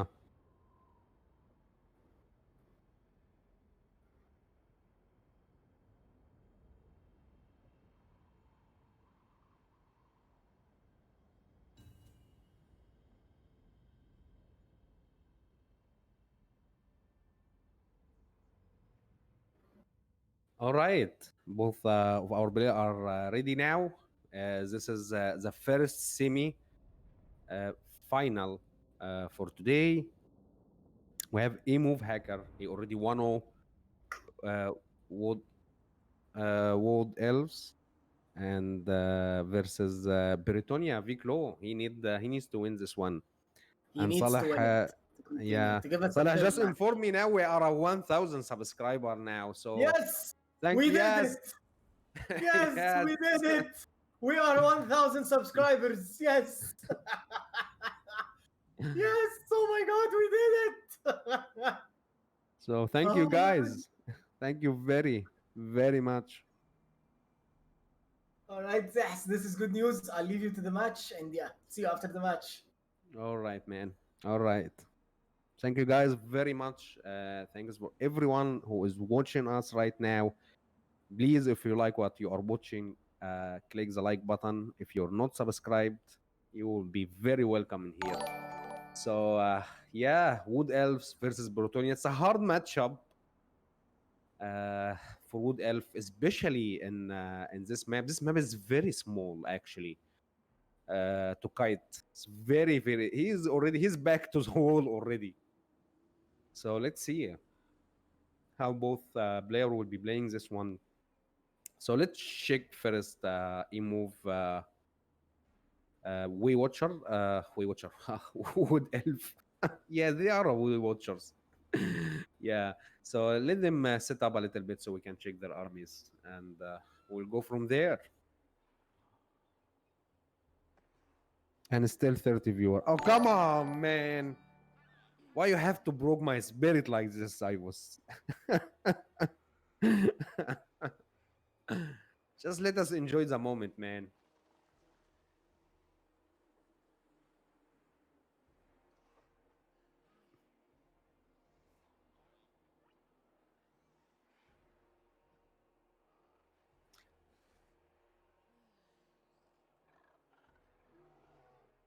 Thanks very much. Thanks very much for subscribing, man. Bit too late, but thanks. So let's check here Wood Elves. For Wood Elves, front line is usually the Eternal Guard with Shield. It's a very cost-effective front line and back line unit to protect your back line, armor piercing, bonus versus large. And I believe he have Winter Guard is a ROR for Eternal Guard, and he have 3 units of war dancers with Azra spears. One of them are the ROR, bonus versus large armor piercing, a very fast mobile infantry unit. You have a couple droids here, and for his missile contingent, he have glide guards, I believe, a mix between Starfire shafts and head bin tips. And for his leadership here, he have a glade lady with brave anathema, and I have a way stalker and a sorcerer of life with earth blood, and oh my god, don't tell me. And let's see, am I right? Oh, the dwellers below. Oh, we didn't see this one since Warhammer one, and I have a single unit here of Glide Riders, normal variant. For Viclo Bretonia, he have 2 units of mounted yeoman archers, a front line of spearmen with shield to eat as much missiles as they can. You have a secondary line here of battle pilgrims. One of them are the ROR, and for his missile line, he have 4 units of Bism bowmen with a field trebuchet. Yo, that's actually nice. He have 2 Knights of the Realm. He have 2 flying paladins, and for his leadership, it is a lady indeed, the enchantress, with all with Earth blood only, blood Earth or Earth blood. Oh yeah, oh really? I believe he doesn't need to invest in regrowth. He doesn't have like Grill Knight or something here. So yeah, I can see this one. And the skirmishing begin. Actually, he can out skirmish Glid riders with both of his mounted human, and he will be just fine. He can just push them at the back line here. So, but he's screening for his for his front line, and to be honest, he doesn't have to advance. He already has the range advantage here. Already, Away Watcher are shooting an arrow of corners, and did he hit? He did hit, but didn't take any of the artillery pieces here. And I believe he have one too. Another one coming here from his Glade Lady. Will it destroy one of the pieces? No, it did not. But the problem, if this field trip and shake crew have been routed, they will be running outside the battlefield right away. They are very close to the white line here. So yeah, is let's see what he is targeting here. Is he targeting the glid riders? I don't think so. To be honest, he need to scoot up a little bit. He can shoot the Azra spears, or even some of the Glade Guard. It will be a very long match here. Both of them are trying to benefit from their missile units as much as possible, and he's already using his waste stalker to shoot some of this mounted yeoman, and I don't think that's a very cost effective to use his ammo. There is two paladins here that will be very happy to eat some of his arrows, and yeah, he's now shooting the Eternal Guard. Maybe he was shooting them from the beginning, but as you know, Trebuchet are very very inaccurate artillery unit here. Did he heal it? I believe he did heal his field Trebuchet, which is smart move because they were wavering. Okay, so I believe E-move will sit down and eat as much inaccurate boulders as he can. Another arrow of corners here. He's going for it. Will it hit? It did hit, but didn't hit any of the artillery pieces, which is too bad for him. Really, really too bad for him. I think the other one will be ready now from his Glade Lord. I believe, yeah, he will be moving up. He need to move up at least using his missile line here. Already, Archer are lining up on the front, which is very nice scene, to be honest. You didn't see this. I didn't see this since Rome 2 and Shogun 2, when we have like a skirmish phase. Both of them will line up their missile unit and start to skirmish with each other. And come on, man, give us some Rome 2 / Shogun 2 action here.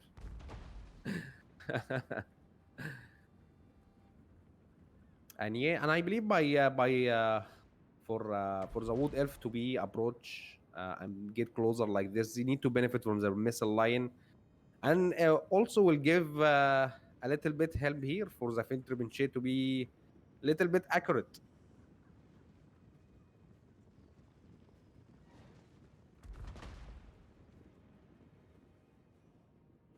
Oh, magic! Thanks, man, for your donation, man. Oh my goodness, thanks, man.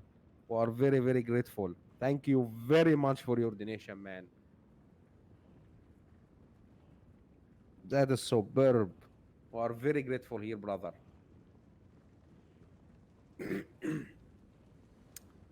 And yeah, I believe Wood Elf are going for it. They are going to engage in the front line. To be honest, they can beat down this Spearman, but remember, there's still a Battle Bergrim back or in reserve here. But let's see. Let's see. Let's see. Bizim Bowman already are shooting in, and I believe they are missing horribly as usual.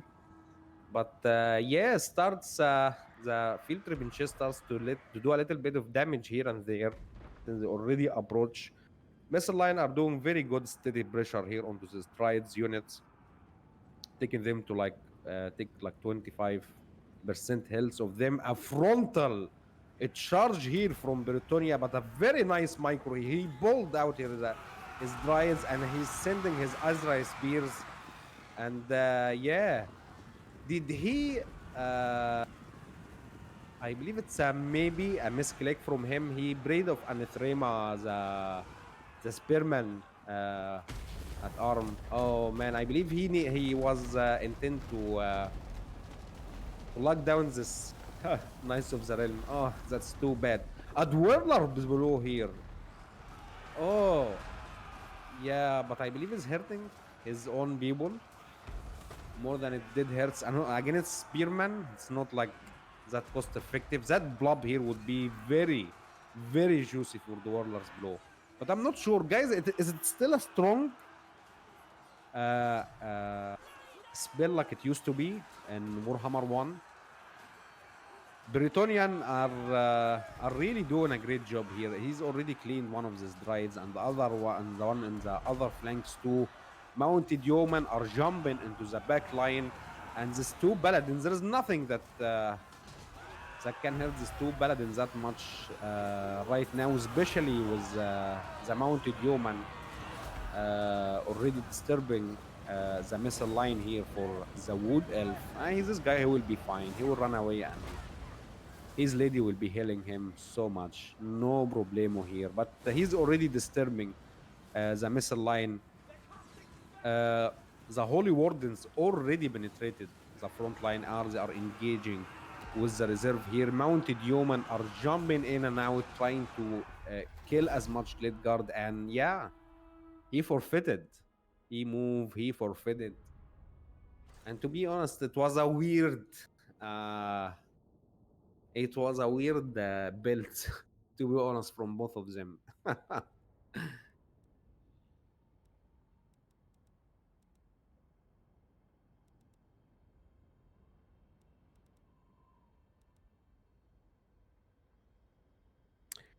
Are not strong. Yeah, yeah, I think so. Yeah, it is painful to watch. Yes, indeed, I was indeed. What was going on? It was, I don't know. Uh, to be honest, me too. I didn't know what. الماب يا ابو مشعل الغالي، الماب يا كبير. الماب The Dragon Isles.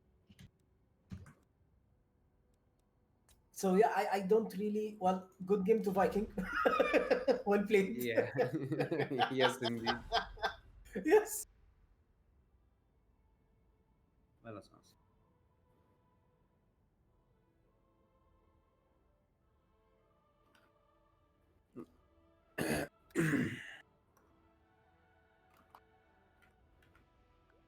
It was a mind game build. Yes, I think so. Both of them were trying to surprise his opponent, and it went weird. It went in a Yes, very exactly. weird It was direction, to weird. be honest. Yes, it was weird, man. Okay, guys, I'll be taking I'll go to bathroom break for a couple minutes, and I'll be back. Okay, so you have me for the next couple of minutes until the guys figure out what they need to do. And yeah, Pleasant Bowman. Yes, it was. I was watching it. I was like, I don't know what's going on here, but it's just, I don't know. I have. It's been long since I've seen a Bretonian army like that one. I think he got dwellers below just to counter the tree blob, the tree forest, whatever it's called. Yeah, you know what I'm talking about. Pleasure move. Wakidi, nice to have you here, man. Just noticed you're here. Oh, my back.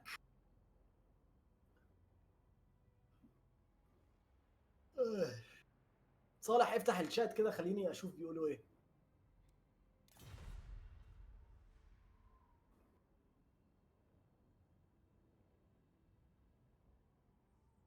ماشي جي سي ده جرين سكين بان ليزردمان ماشي.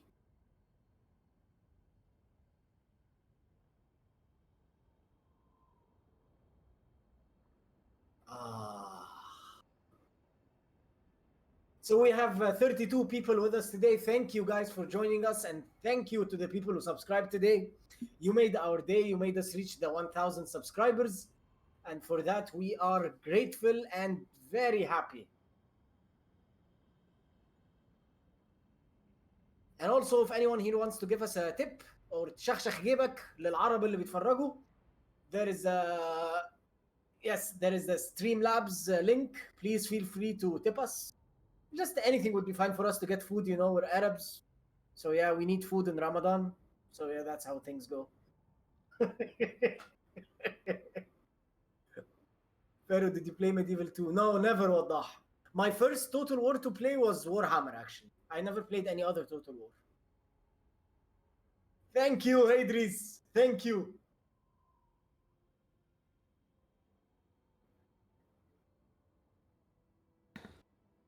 Okay, back.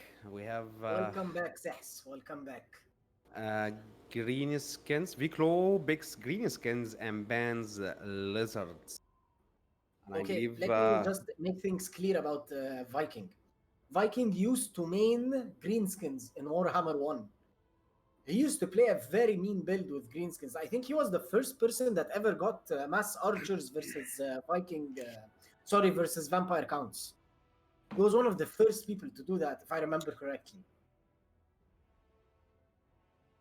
Go mass Um, Daka Daka. yes. And I believe E move will be going chaos. Nice, that's a nice game. Yes. That is a nice game.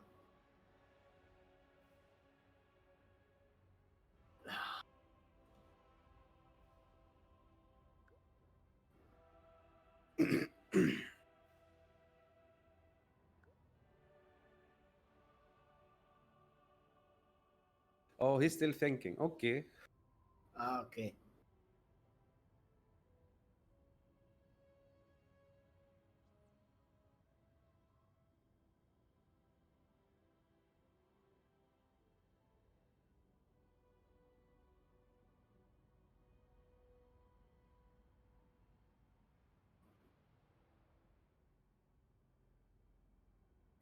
He is the one who pioneered the giant blob.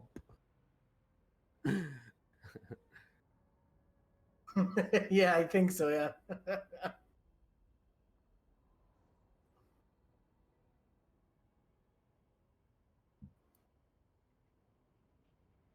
Uh, he can go Lizardman. Did he play Lizardman? No, not yet, right? No, he banned Claw. Ah, he banned Lizardman, right? Yes, yes, He Viking banned. banned Oh, Lizard. he put him in a very bad situation. Because I know A-Move plays a mean dwarfs and lizardmen. I don't think he plays anything else as good as those two. Yeah, he's in a very tough spot here.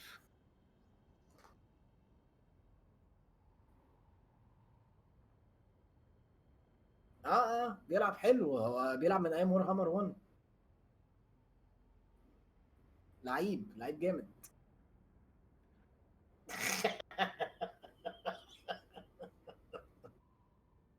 تسخرة صالح الله العظيم.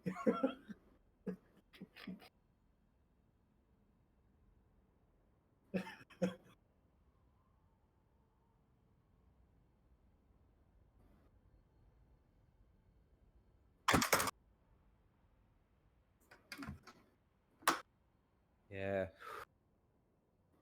you can feel the tension now. He's switching between Chaos and High Elf. And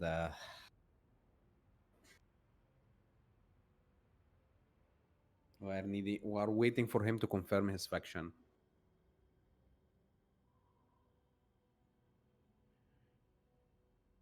Well, he should have picked Lizardman when he had the choice.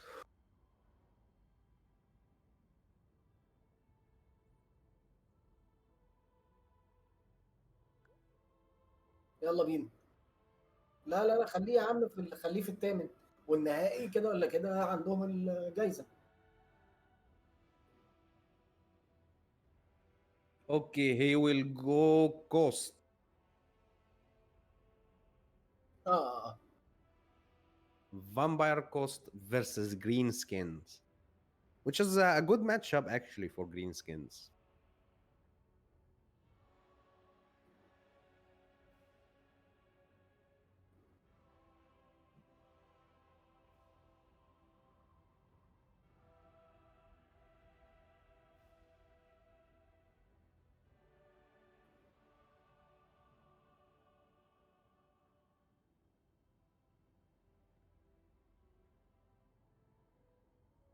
صالح، بص على الواتساب انت وحسين.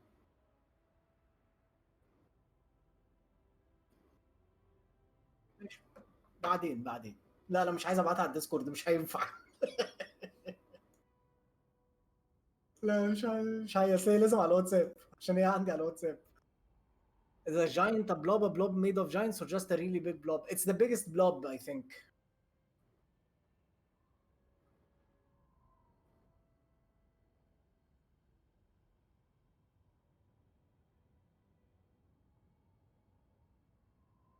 4 bloated cops incoming.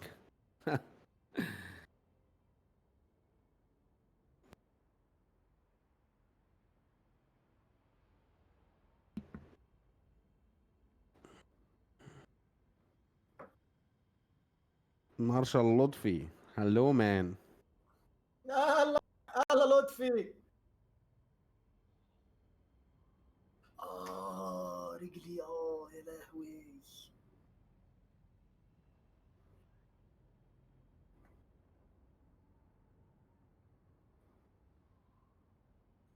Actually, this map is not good for any missile play, to be honest.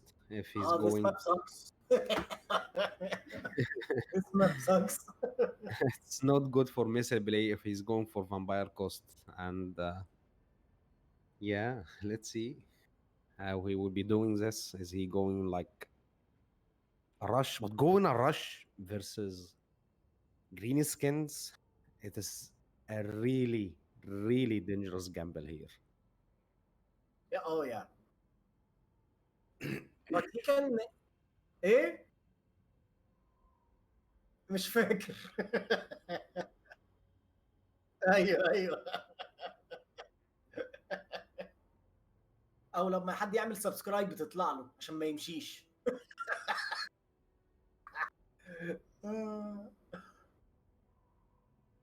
هلا لطفي. So we're waiting. But Sehs, if he goes rush, remember the first tournament we had here when Mesh'al played his Vampire Coast versus my Greenskins. He got all four sirens. Four sirens. Yeah, Do you remember? but That was a hard one. I remember it I had to was- focus like hell to get through it.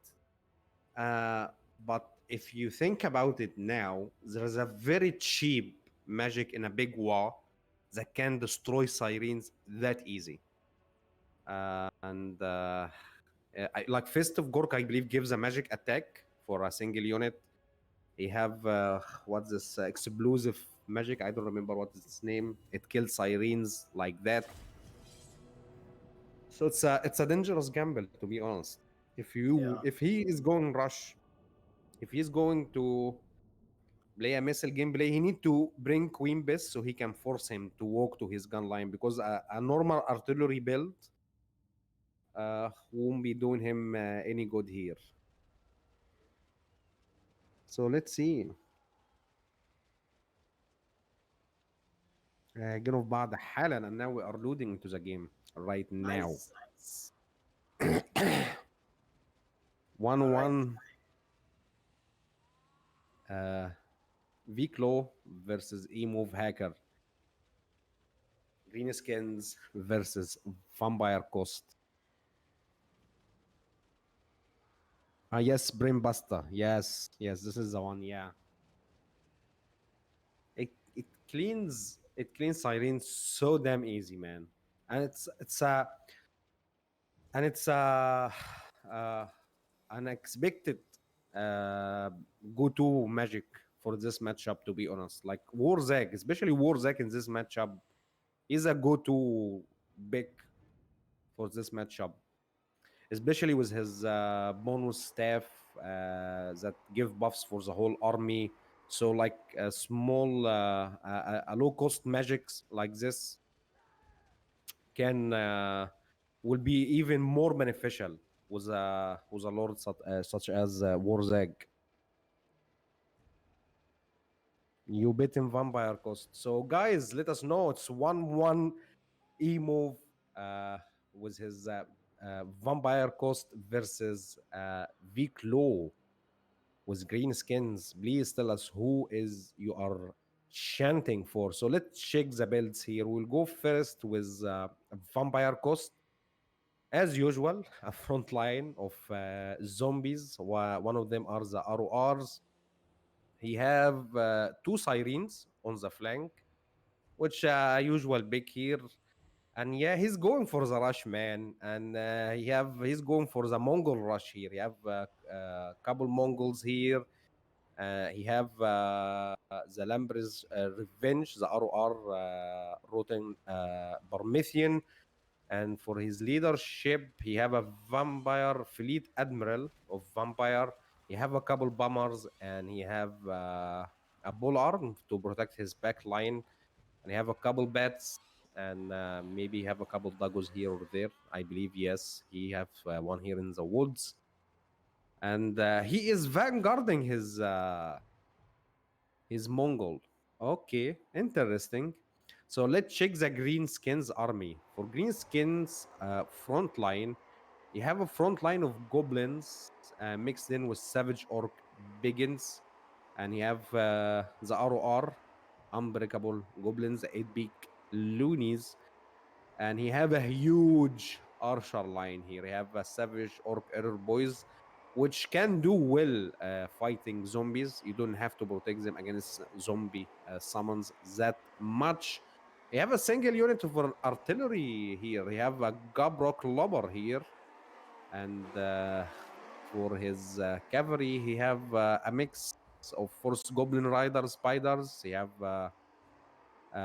goblin wolf archer ROR, and for his leadership, he have Night Goblin War Boss, and I believe this is for the Tormentor Sword, and an Orc Shaman with, I believe, Brimbrasta, and Fist of Gork.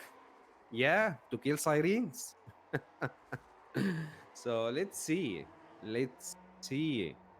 Will Emove Hacker surprise Viclo here by his very I cannot say weird build, but he's trying. He's trying to do something crazy here. He's trying to surprise his opponent because, as you can see, already Viclo he brought an army very good versus any like missile build from Vampire Coast. But I can see now he already saw that army. He knew there is a Mongol somewhere. Like he knows there is a Mongol somewhere, and I already here in the right flank, he already engaged with his scurvy dogs and his Mongol unit here. And yeah, Fist of Gork have been casted in this Goblin Spider Riders. They will be doing very good versus Mongols here with magic attacks. But man, this is bad actually. Tormentor Sword are being casted here, and he already catches this Mongols. A Savage Orc begins with their bonus versus large and very heavy hitting weapon strings are coming here. And yeah, he needed to wait a little bit. He needed his Mongol to be among his infantry or any support. But Sirens are rushing in right now, and the Wa have been casted right here. And oh, nice Brain Buster here. This Siren took so much damage already, and they didn't engage yet. Mongols took so much damage here, and he have his Lambert's Revenge engaging in the front line with the unbreakable goblins, and they will be taking so much damage here from the missile line. Oh my goodness! Oh, move hacker, he already forfeited. He knew, he knew he doesn't have a chance. Ah,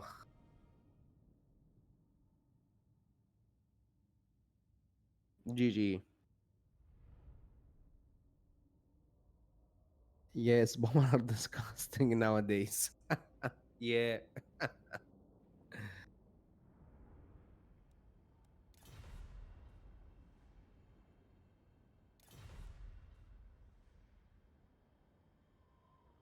That was a very tough, to be honest. His build, to be honest, he may have had a chance, but like he needed to engage with the whole unit. Mongols needed to have something to support them. They cannot just engage by themselves, especially with so much orc beacons and missile line like that.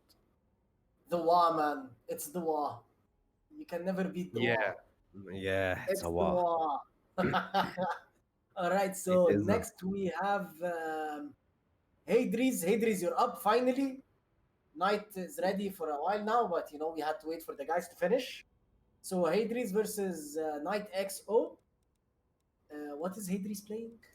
I think he's playing Skaven. Yeah, I think so. Yeah. Did I tell him what he's playing against? Hadri's, did I tell you what you're playing against?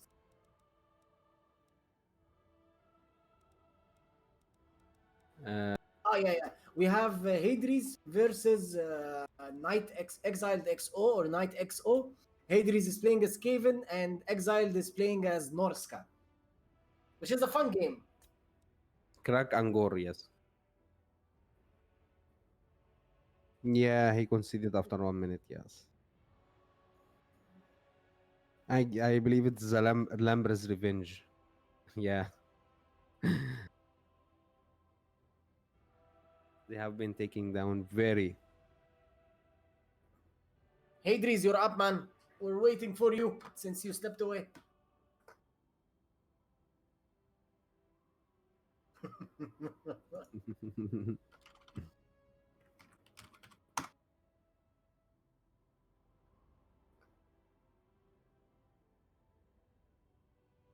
No, I don't think he rage quit. He's like, he knew he doesn't have any chance since he already lost. Yeah, he already lost Yeah. a couple of very important, valuable units. Yeah.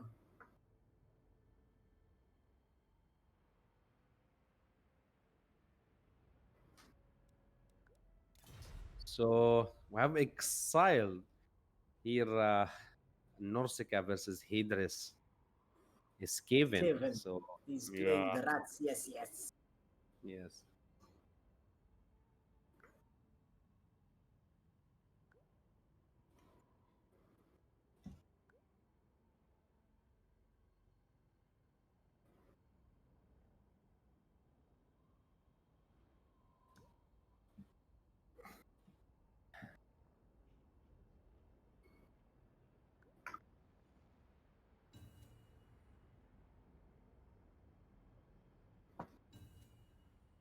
Oh, so both of them are already rated up. Oh no. Yeah. Turkey.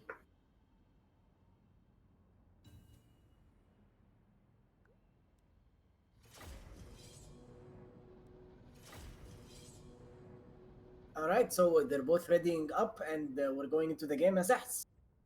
All right.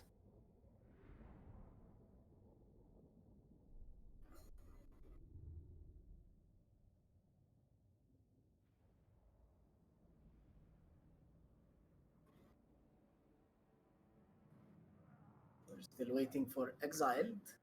What do you guys think? Skaven versus Norska. What do you guys think in that game? I'd go for Skaven, but actually Norska has a good chance as well.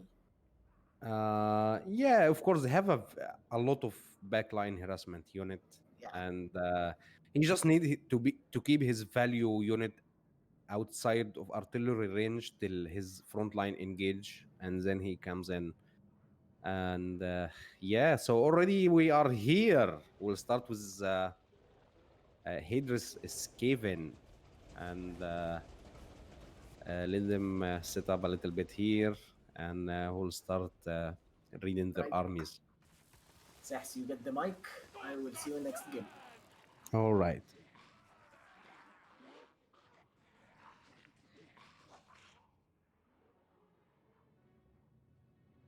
Oh, so let's check the front line here for Skaven. And as usual, front line consists of Skaven slaves, a mixed with some clan rat with spears, and I believe he bring most of people bring clan rat with spears because they have a higher defense, if you can call this higher defense than normal clan rats. And for his missile line here, you have 2 units of warlock Jazils. One of them are the ROR. You have a single unit of Plague Monk, which is an actually smart pick. They will be good versus a lot of Norsecan infantry if they already penetrated the front line. You have a single unit here with the clan Vulcan مش عارف ايه tail slashers, the ROR for clan lads. These guys have fire damage and a good melee defense for a rat infantry unit. You have the wheels of doom, the ROR of doom wheel, and you have a single artillery piece here, the Zap war blighting ROR. And for his leadership, he have Lord Scroak, which is a must pick. Liber Babanicus and Road of Corruption are very, very nice, and Assassin and a single unit here of Red Ogres to protect his back line. And for Norsika, a front line of Marauders, a secondary line of Marauder Berserkers.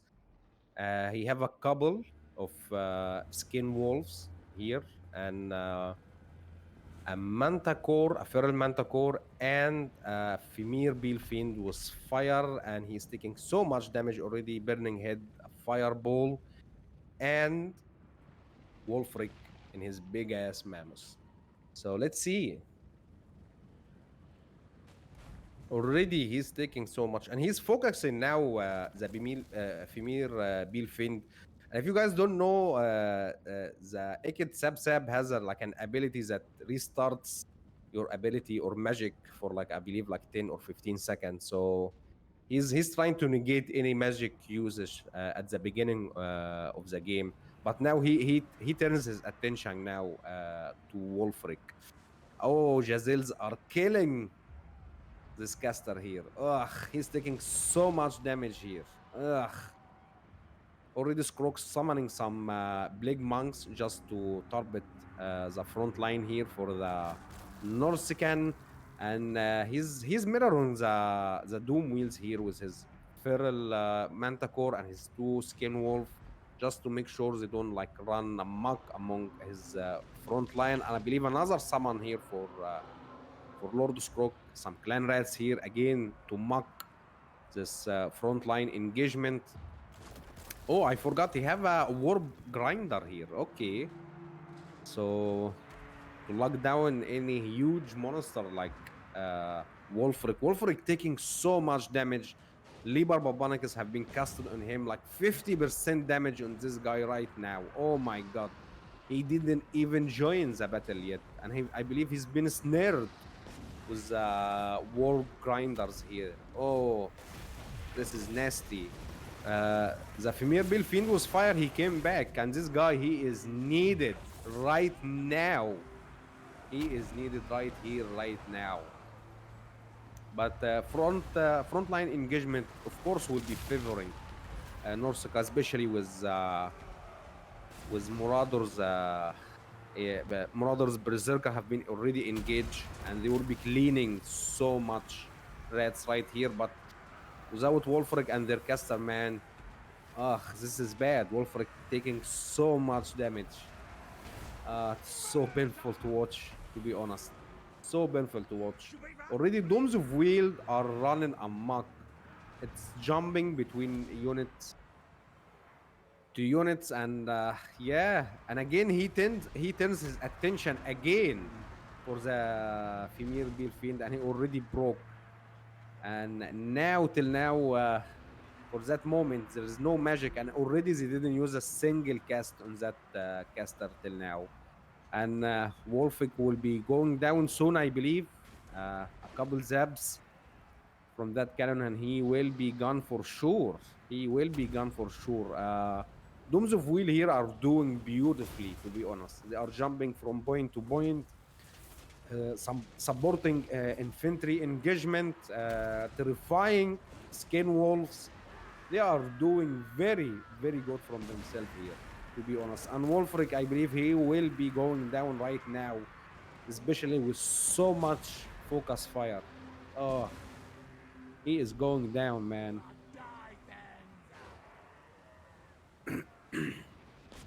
I believe he needed like some Warhounds or something to pressure the back line.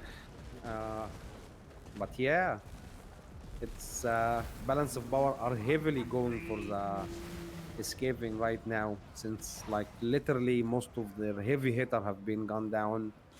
Wolfric like only 1200 HP. And Dooms of Wheel, there is nothing that can kill the Dooms of Wheel right now. Literally, there is nothing that can kill the Dooms of Wheels right now. I'm not sure if Lord spoke. Yeah, he didn't, and now he just used his Liber Babanicus. I was just saying, did he use his Liber Babanicus or not? And to be honest, he doesn't have to focus them with with his artillery anymore. Just I believe Liber Babanicus will do just fine. Yeah, yeah, and I think Skaven are taking this one, and Hydrus will be going up for the semi-final. Only the Broods of the Hounds, they are unbreakable, I believe so. So they just will be fighting to the end. GG, GG, man. Biu indeed, Viklo. Biu indeed.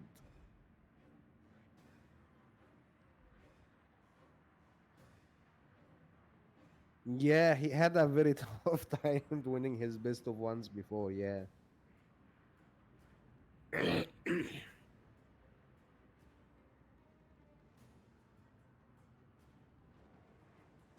And yeah, just Broods of the Hound fighting to the last. Meat minced by the Wheels of Dooms. And just as you can see, Hydra just enjoying his time. He's just shooting whatever left till he finish off. Yeah, he is actually. He's just shooting anything. It's like, okay, they're running away, they're broken. Might as well get some kills. You know. Yeah. It's like campaign movement. Ah, Sarmation, that was so bad. Oh my god, Sarmation, that was such a bad pun. I like you, but I don't like you anymore. Oh.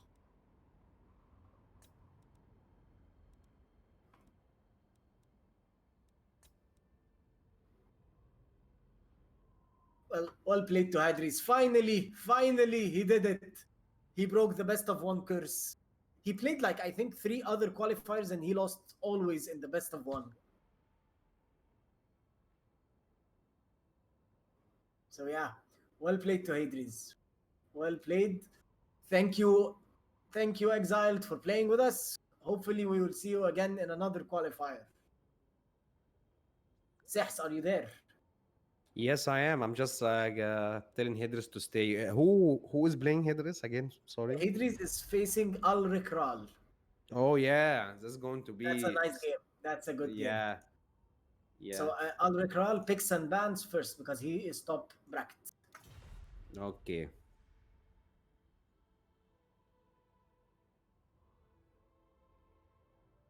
Mantacores versus Skaven. I believe just to snipe like assassins, snipe lords like Lord Scroak. If one Manticore can jump on him, he can kill him so easily and so fast. And I believe this is the reason for people for picking Mantacores versus Skaven.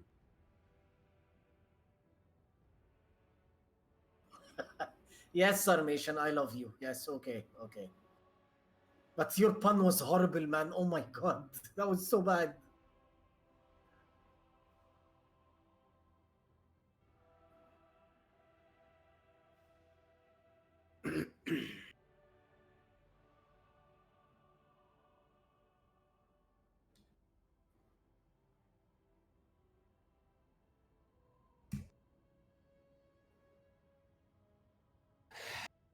All right, guys. Our second semi-final for our 7th qualifier for Al3ab Bros Heldenhammer Championship. And Pharaoh, can you please update us on who already Who qualified? won? All right, let's take it qualifier by qualifier. So for the first qualifier, we had our first ever winner, our good friend and great friend of the channel, Zyphos, winning the first qualifier. For the second one, we have Mukip, which has been AFK for a long time now. For the third qualifier, we have Kree, which we haven't seen a lot as well. For the fourth, we have Aerocrastic. For the fifth, we have Anticity. We have Anticity playing winner of Turin's Faction Wars yesterday. For the sixth, we have our good boy and good friend Falcon.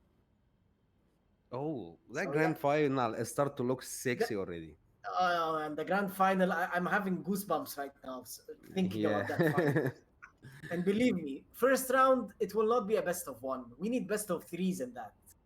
Yeah. These players don't get a best of one. Like, they already went through the works. Let's give a best of 3. Let them show let them show their best plays. We need to show the Yes, best indeed. of each player. Yeah.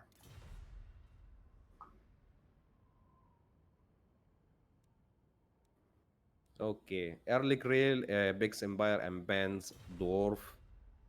Idris never picks dwarfs anyway. Wow. Like Idris never picks dwarfs. Like I've actually never seen him play dwarfs. Or does he? I don't know, but I don't think he ever plays dwarfs.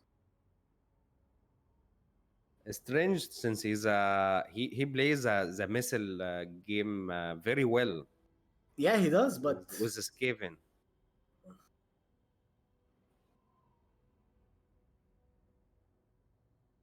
يا 2 يا 3.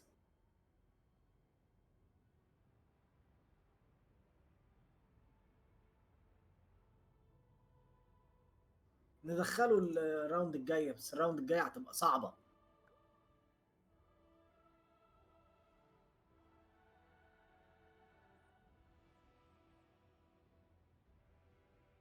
Hopefully next round we will be having Soothsayer. I hope Hialin Ali will be joining as well. We'll be having Green. Green wants to play. He already sent me.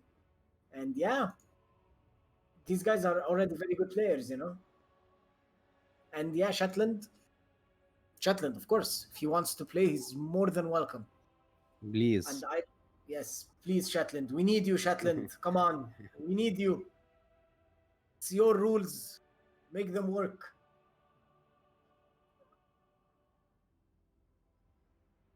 انا بفكر في كده. انا بفكر في كده.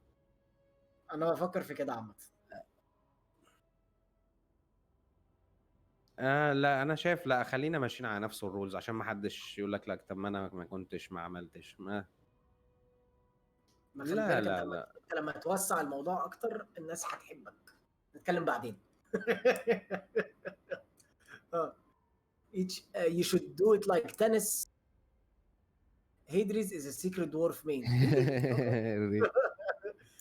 You should do it like tennis, Pharaoh. Do a full set where each game gets you 15, win by 2. Each game, everything gets reset.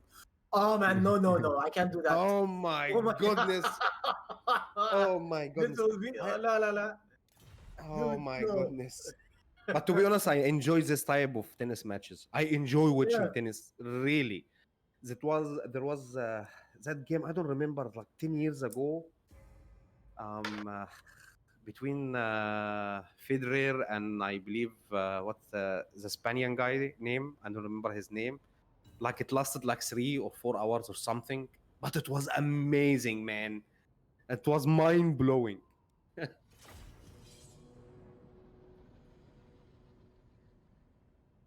So we have Skaven versus Empire, huh?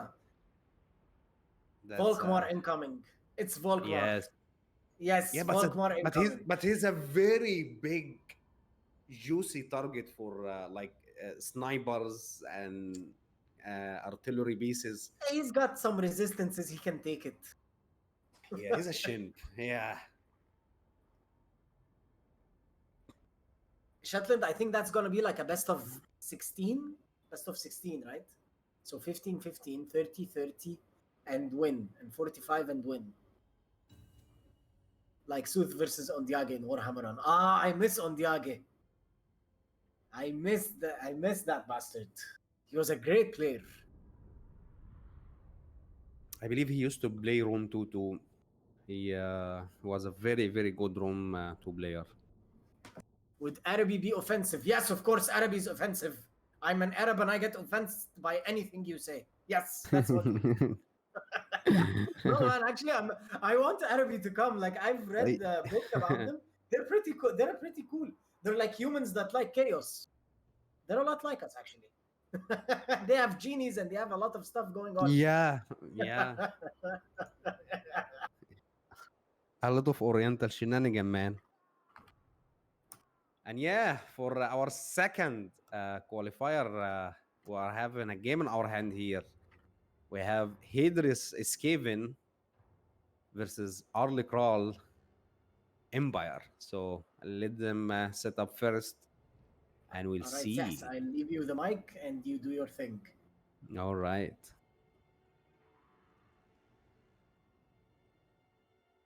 And yeah, Idris, I believe he played 2 qualifiers before, and he didn't have a best of luck at the time, and this is his chance. And also Al3ab, I believe, once before in a qualifier before. So let's see how this will be working out. And we can read the front line. I believe his front line is a usual Skaven front line, if you can call it that. A bunch of Skaven slaves and a mix in with some Skaven slaves with his spears. So he actually only did bring a single unit of clan rats, which is the ROR, the tail slashers. He have a warp grinder to snare down and done some OE damage for any Empire blobs. He have a single unit of poisoned wind mortar, which is very excellent versus like any missile line or infantry blobs. It's a very I like, especially in campaigns. This unit are crazy, man. They are crazy. And he have a couple red ogres to protect his back line, and he have 2 doom flayers. Very nice. It's a very good versus like if you mix in red ogres with doom flayer, it will be very good versus cavalry. To be honest, it can roadblock any cavalry trying to penetrate the back line, and very good versus infantry indeed. And for his leadership, he have a gray sea of Blake. And what he brought the summons, bliss with filth, and pestilent breath. Okay, that's nice. And a single assassin here. And I believe he have a very deep vanguard here with death run. And I believe this will be like to jump in artillery pieces or missile line. So let's see. Now we will go for Empire, Arlic Rail.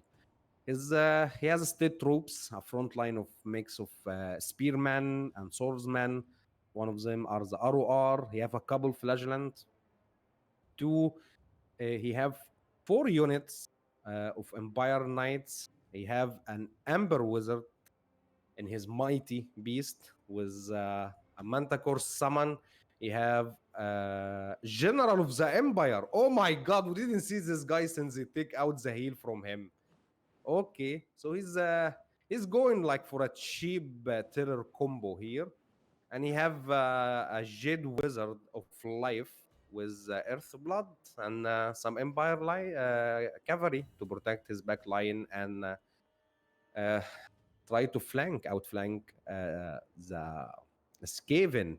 And again, he's using this terrain features here just to block, but he's not using it like E move did. Like he was like blobbed his army here, so he cannot easily outflanked.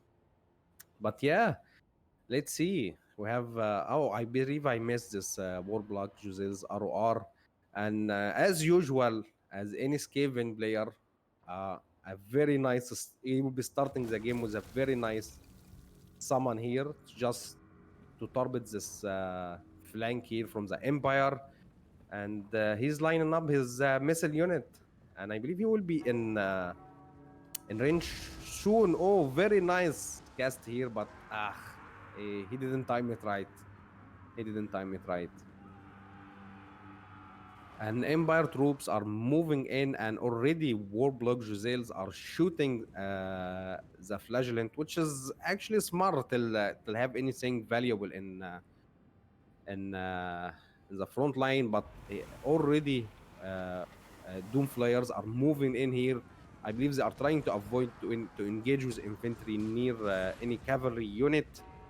The mortar are doing magic here, man. It is doing magic here. Another summon here to target this flank to give the mortar a very nice damage, a time to make apply a huge damage here to this blob. Already Empire Knight taking damage, Spearmen are taking damage, and yeah, but it's a very huge flanking maneuver here from Arlic Rail.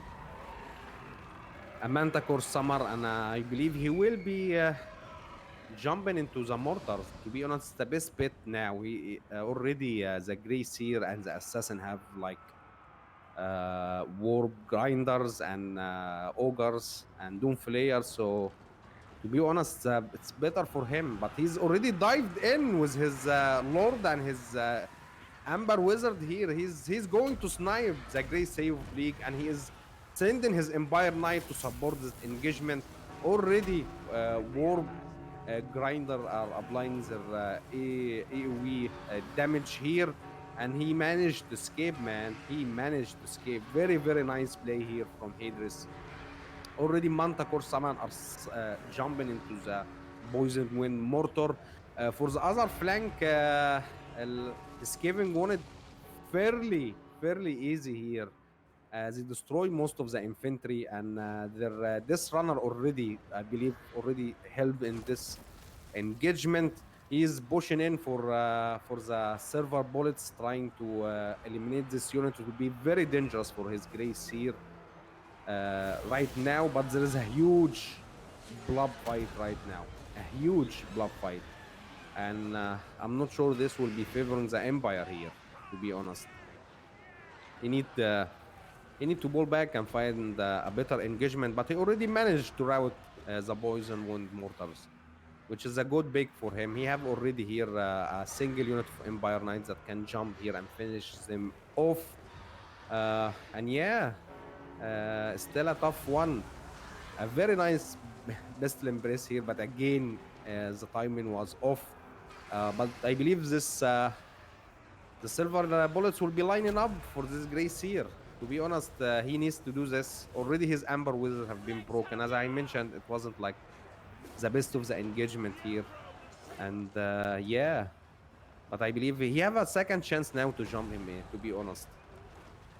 Already Warblock Josels routed in a wrong direction, and yet they did very well. They managed to clean up this Empire Knights, and they will be in very good position right now. But to be honest, this Empire Knights need to go for them. Just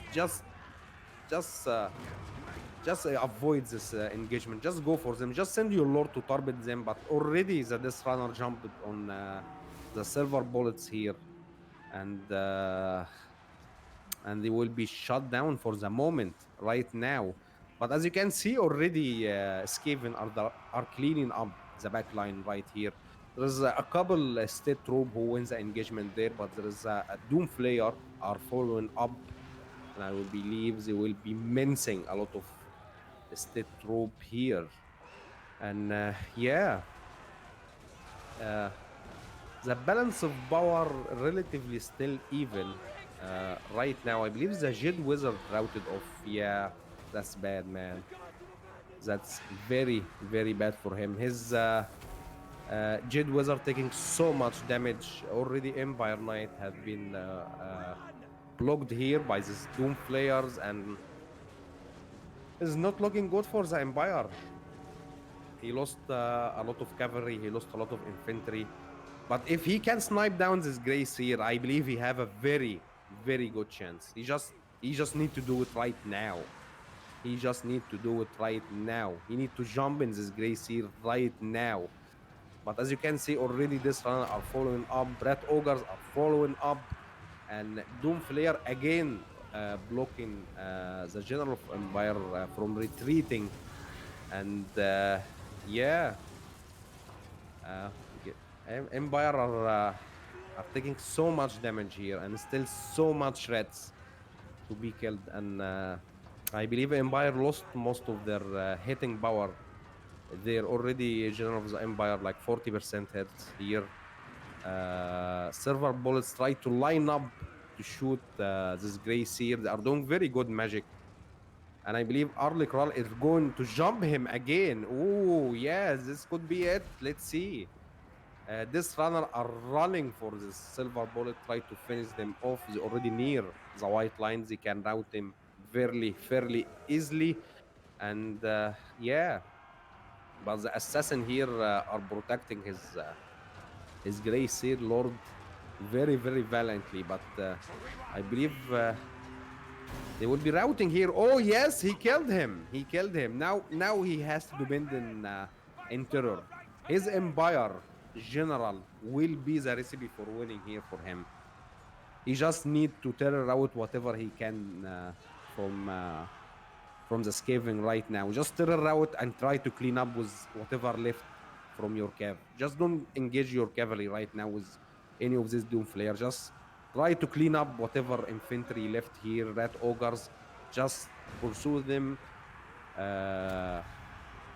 outside the map, and you can go for the terror route here, man. He can go for the terror route here. He still have some flagellant, some spearmen, and yeah, he have a very good chance for coming back right now. And oh my god, Empire may be taking this one. Oh my god. Oh yes. The general of the Empire, man. He is still routing whatever comes in his way. Red ogres are routing. Skaven slaves are routing. Death Runner, the assassin, and Empire will be taking this one. Oh my god. Arlic Rail with the comeback, man. Oh my goodness. Oh. Oh. Like for most of the game, I thought he already lost it, man. But sniping that Grey Seer, the couple volleys from this, the last couple volleys from the silver bullets, and the terror, man. The terror. Oh my goodness. Oh my god. Ah. Hadris lost with his Skaven. Oh my god. That's a very nice one. GG. GG.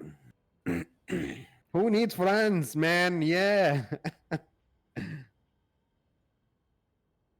Yes. He's giving me Hammer BTS. Yes.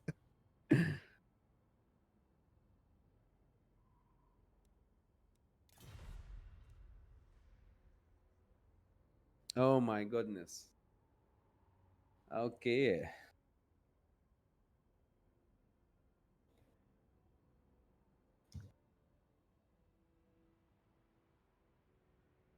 So Arlik, he is a winner, so he will be picking and banning again.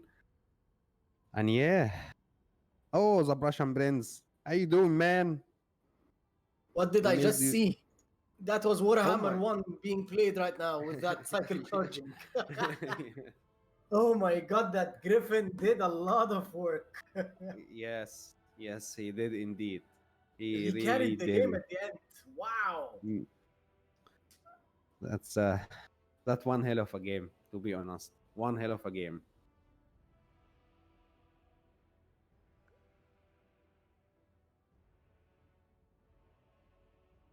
And yeah, Arlic Rail picks Lizardman and bans Dark Elf. Oh, oh man, he knows. He He knows. knows. He knows Hades. He knows his man. He knows He his knows, man. man. He knows, man. Uh,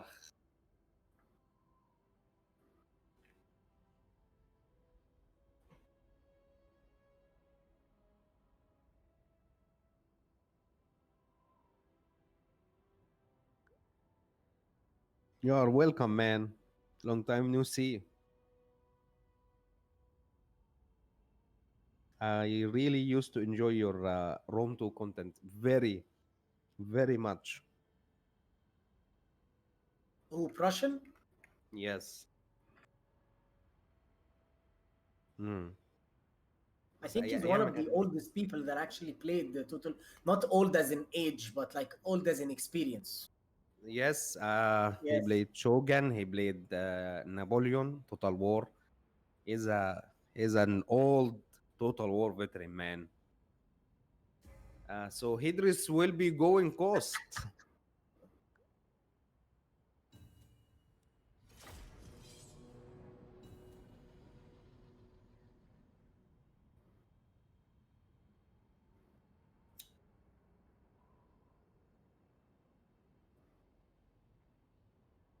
Coast versus Lizardman.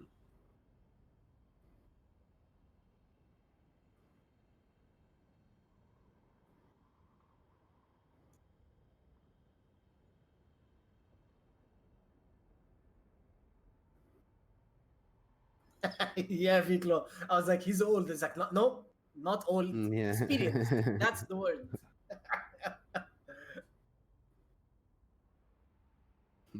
Yes. Princess said as well. Yeah. Well, PP equal grandpa in French.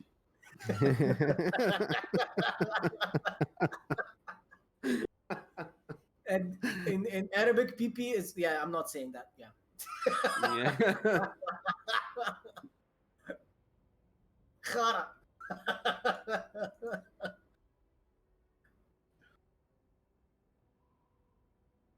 So I guess he must be old. Yeah, what is wrong with being old, man? Being old is good. Not that good.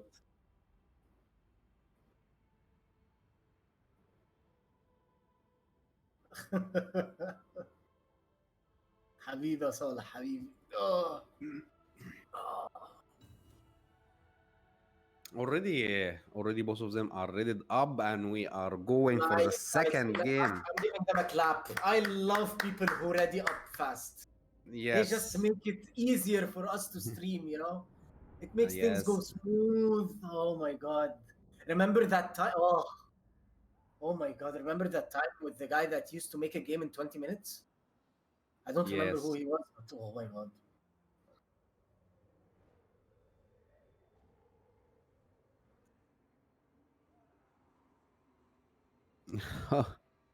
انت اللي ايه؟ حلو يا عم صالح. حبيبي ابو مشعل. I'm almost 26, still under 30. Oh yeah, you're young, man. You can, yeah, you're very young. You're okay. You're not old. You don't Yeah, say no. that, man. You're talking to a freaking 34-year-old over here, all right? So All right, we have Sex, you get the Vampire mic. Coast. Yeah. Yeah. I'm middle-aged dude. I'm not gonna say how old I am, but I am middle-aged dude. That's all I'm gonna say. So we have a front line here for Vampire Coast. Zombies, bull arms. Oh, the whole front line of bull arms. I believe he's counting in the relatively higher defense for zombie unit and armor piercing and anti-large. He have two units of zombie gunnery mobs, handguns, very long name again, and a single unit of hand cannons, which Intensity used yesterday, and it did very well for him versus Lizardman. Actually, you have a couple bombers to clean out the skins and Sauruses, and we have two huge crab, two Rotom Promethean here, and he have the Lambrish Revenge and Nicholas in foot, and that's it for his army. He's going for it, man. He's going for the monster mash. As for Arlic Royal army here, have a front line of his kings cohort with javelins, one of the most cost-effective units in the game. His reserve here, his backline, if you can say, a mix of Saurus with his spears, with some temple guards. You have two RORs, Star Chamber Guardian and Legion of Shakwa. You have two feral Carnosaurs for his leadership. He have, of course, with so much Carnosaurs, you have Slam Mage, Priest of Life. And here we go. No, I'm not 40. Fuck you, man.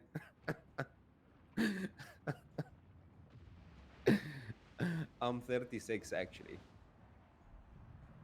And yeah, a very nice summon here to target the front line here. And yeah, one of the rotten Leviathan are jumping into to engage here, but yeah, he's pulling back. He's already overextended. This feral Carno will hit him so hard in here.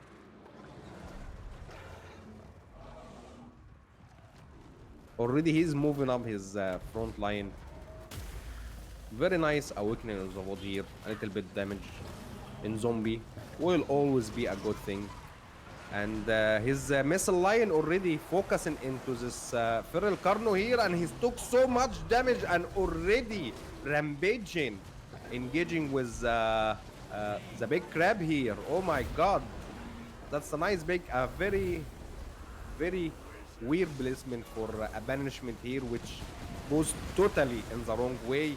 Bomber's already doing some damage for Sora's spears here, and he managed to recover his Feral Carno back. Very nice gameplay here from Al3ab. And for the other engagement here already, for the other flank already,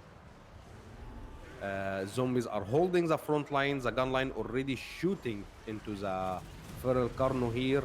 The other Leviathan are engaging too, supporting this front line engagement. And it's going crazy here, man. It is going so crazy right now. And zombies, to be honest, started to buckle right here. They are taking so much damage, and already bombers are not throwing the disgusting bombs anywhere, but the big crab are jumping in here trying to support. Feral Carnos are trying to jump in, but yeah, he still have his protecting firing lines. This Feral Carno took so much damage here, man. So much damage already, and I believe he will be going down here with Lambert's Revenge blocking his retreat. Oh my god! So much damage right here, and with this Feral Carno gun, I don't think Al3ab, but let's see. He already surprised us last game. But he have two huge crabs to kill right here, man. Two fairly healthy crab to kill right here. But still, his Temple Guard is still in a good shape actually. Other than Star Chamber Guardians, the other one is still fairly healthy. If he can clean up the zombie chef here, he can engage with this big crabs in a fairly matchup, but there is so much focus fire are coming here from the missile line already. Some King's cohort are jumped onto the gun line, but I believe he's in a guard mode, and some of them already shooting. The other Feral Carno are dying here already, rampaging, taking so much damage from Lambert's Revenge and the big crab. And yeah, man, it's going thoughts here for the lizards, to be honest. And if you guys just joined us, it's already 1-0 for Al3ab. So if he lost this game, he still have a chance for the best of 3. And yeah, but one of the good news for him, one of the big crabs already took so much damage, and the other one, I believe, going crazy somewhere else. Yes, he's here too, but he's healthy. That son of a gun, he is still healthy, man. He's still healthy. But I'm really surprised the balance of power is still even, to be honest, with two huge crab still in here. But I believe an invocation of Nehek will change this fairly easy right here. And now the crab's trying to clean up infantry since they already destroyed both of the Carnos. One of them he came back, but I don't think with if Hedris stable his gun line, he can kill him fairly easily with his gun line and his two crabs. And he's trying his best, but he's sitting on top of temple guards here. He needs some zombies to support this engagement, because he's taking a little bit damage here just by sitting on top of Sora's spears and temple guard armor piercing anti-large. And yeah, the crab for the win, man. The crab for the win. Two crab are really disgusting. It is so hard to kill such a huge health boar with so much armor, man. And he's doing his best. He's sending his zombies just to support the engagement here. And already the other temple guard already broke. The Star Chamber Guardians only 12 models. I don't think they will be doing any good here. And but the good news is the Skinks already cleaned up the missile line for the coast, but it is swinging more and more towards Vampire Coast here. It's swinging more and more for Vampire Coast here, especially with they still have a very huge room in their healing cap. A single invocation of Nehek will put this guy in a very, very good situation here. And now they are jumping into the slam mage here. And if they can take them down, it will be game. And yeah, it's very tough, man. Very tough to kill two crabs, to be honest. And Nicholas, he's already good versus Slan. He's already large and he have anti-large armor piercing. And he have two crab fighting alongside him. So he's fine. He'll be doing just fine. And I believe if he can take down both of crabs, still Count Nicholas can win this game, to be honest. GG.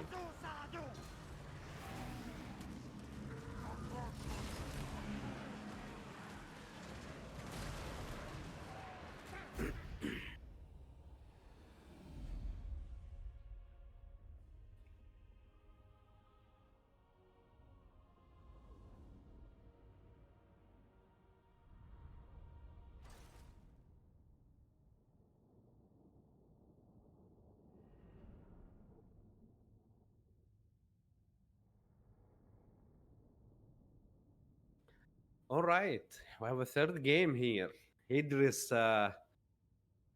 will be big and ban, and I believe he will be going Dark Elves.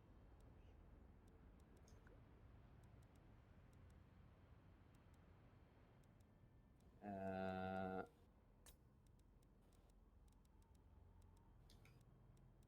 So Hadri's comes back from not winning any best of ones to going straight to the finals.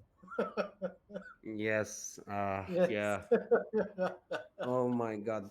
He, to be honest, okay, he'll be right back real quick. So let's wait for him. And yeah, it's. Oh yeah, it's 1-1. I thought, oh yes, yes. Oh No, nice, we no. have a third match. Yes, we do, Nice. man.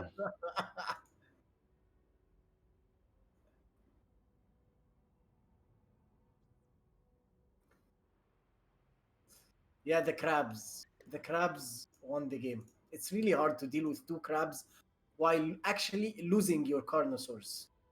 Yes. Yeah, it is too tough to kill two crabs, man. Even with two Carnos with healing, it's still so Yes. tough.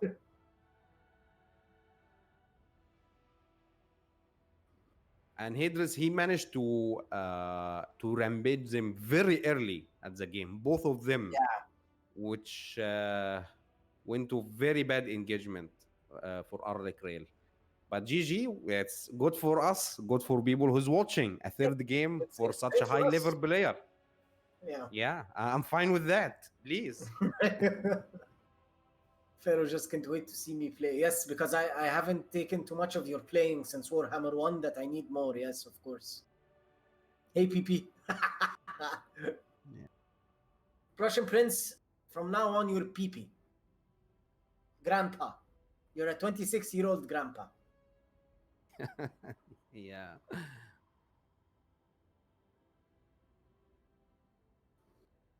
So, any news on picks and bans? Yeah, Sehs. Just Hidris, he just came back, and we'll see what he will be baking and banning. And yeah, he begged. I'm not sure. Oh my God, he begged Tomb Kings and banned Norsika. He's not going Dark Elves, and to be honest, he's smart. It's not that Yes. good in that map. Dark Elf is not that good in that map, and I believe he's going to surprise us because, like, we use for headers like his Dark Elf, Skaven main, and I believe he plays Empire very well too. And yeah, we are into surprise here. Let's see. I can wait. Yes. So, guys, let us know who are you chanting for. Already, Sarmation are going for Hadris here. And We have a lot of RTK clan people as well. Adelmo and Prussian Prince. I think Viclo as well. They're all RTK. So, yeah, guys, a chant for your people, guys. And also, if you did not hit that like button, please like it, because if you don't like it and you have a friend that's playing, we won't give him the $300 at the end. Okay, just Yeah. making it clear right now. Like the stream. If you're watching and not liking, hit it. Okay, hit it, smack it, lick it. I don't care. Just push that like button.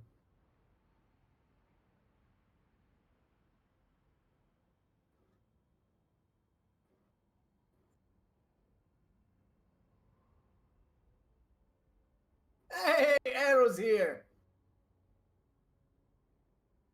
And also, Prussian, did you stop playing Warhammer? Haven't seen you in any tournament or anything for a long time now.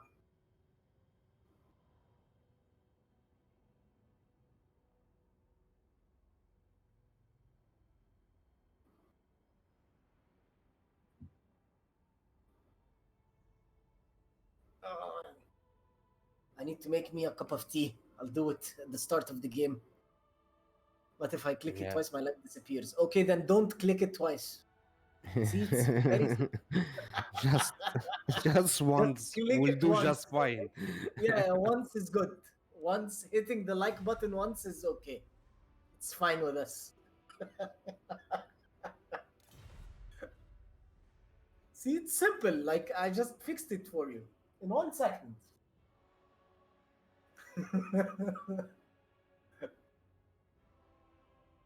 Yes, he hasn't played Warhammer in such a long time, right, Adelmo? I ran into him on the ladder a couple of times, but that was in Warhammer 1. Haven't seen him since a long time ago. Where are you, man? Why aren't you playing any tournaments? Alric, you're already getting marriage requests or just sex requests. I don't know, really. I don't know what's going on here. Already, Ulrich real big vampire counts. So, oh yeah, it will be big Ah, monster damn. mesh. Oh, damn. Vargos Yeah, incoming. we have like a lot of skeletons fighting each other. Oh, man, that's a Or very boring game. Oh. Well, and a tell lot. you the truth, nothing will beat the vampire count mirror we had last qualifier. Oh my goodness, that was a thing Nothing is ever beautiful. will beat this. Nothing ever. Yeah, corpse car fighting each other like, oh my goodness, that was so beautiful, so so beautiful. Also, guys, if you want to see that amazing vampire counts mirror, you'll find it in the playlists in Warhammer. It's written in Arabic, but you'll get it. You'll see Al3ab Bros Champion Qualifier 6. You'll find it like around the time that we're streaming now. Amazing vampire count mirror match. You can just hold your breath watching it. Yeah, and already both of them ready up, and we have the third game here, the decider. Nice. All right, man. You get the mic. Enjoy your comment. Yeah, Ghost Mirror, right? No, it was Kemmler. Yes, it was Kemmler. Kemmler with 6. Corpse cart. Oh my god. It was a mirror armies actually. It's not like just vampire cost army. Vampire counts army. It was like literally 2 mirror. Same exact army. Same spell, same lord, same heroes, same everything. 6 corpse car versus 6 corpse car. It was a magic. It was so beautiful. Oh my goodness.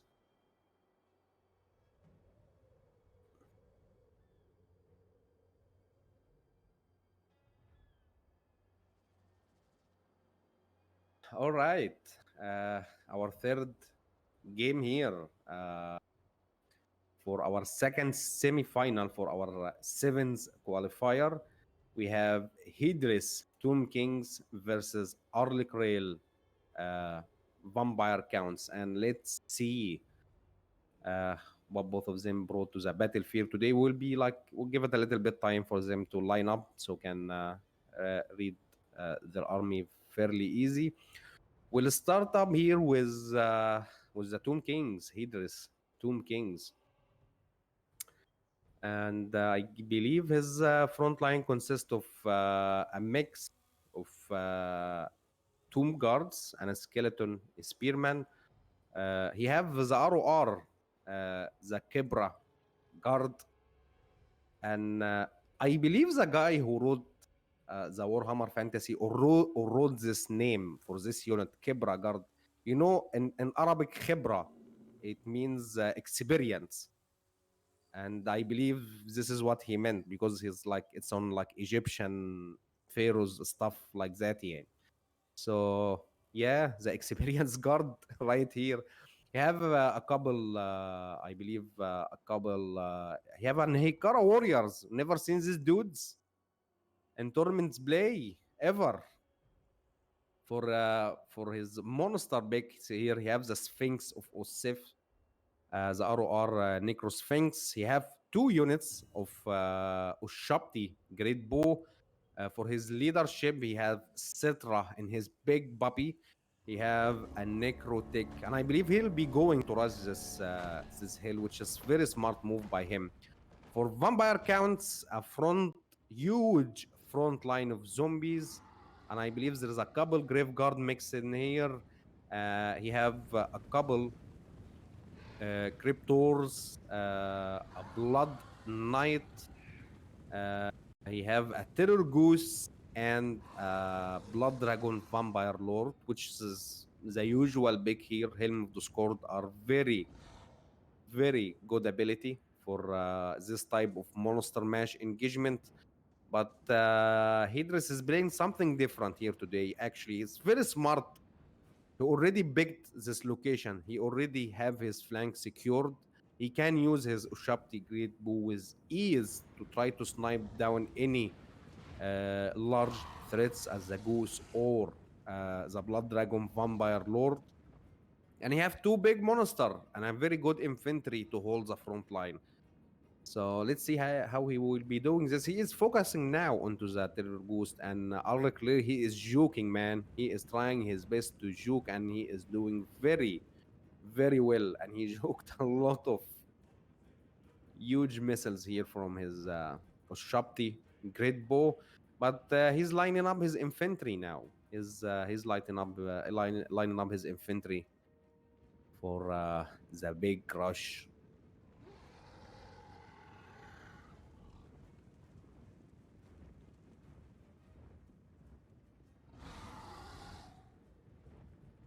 Really, Terror Ghost take like 20% damage here, which is good before any monster engagement happen. That's a very cost effective, to be honest.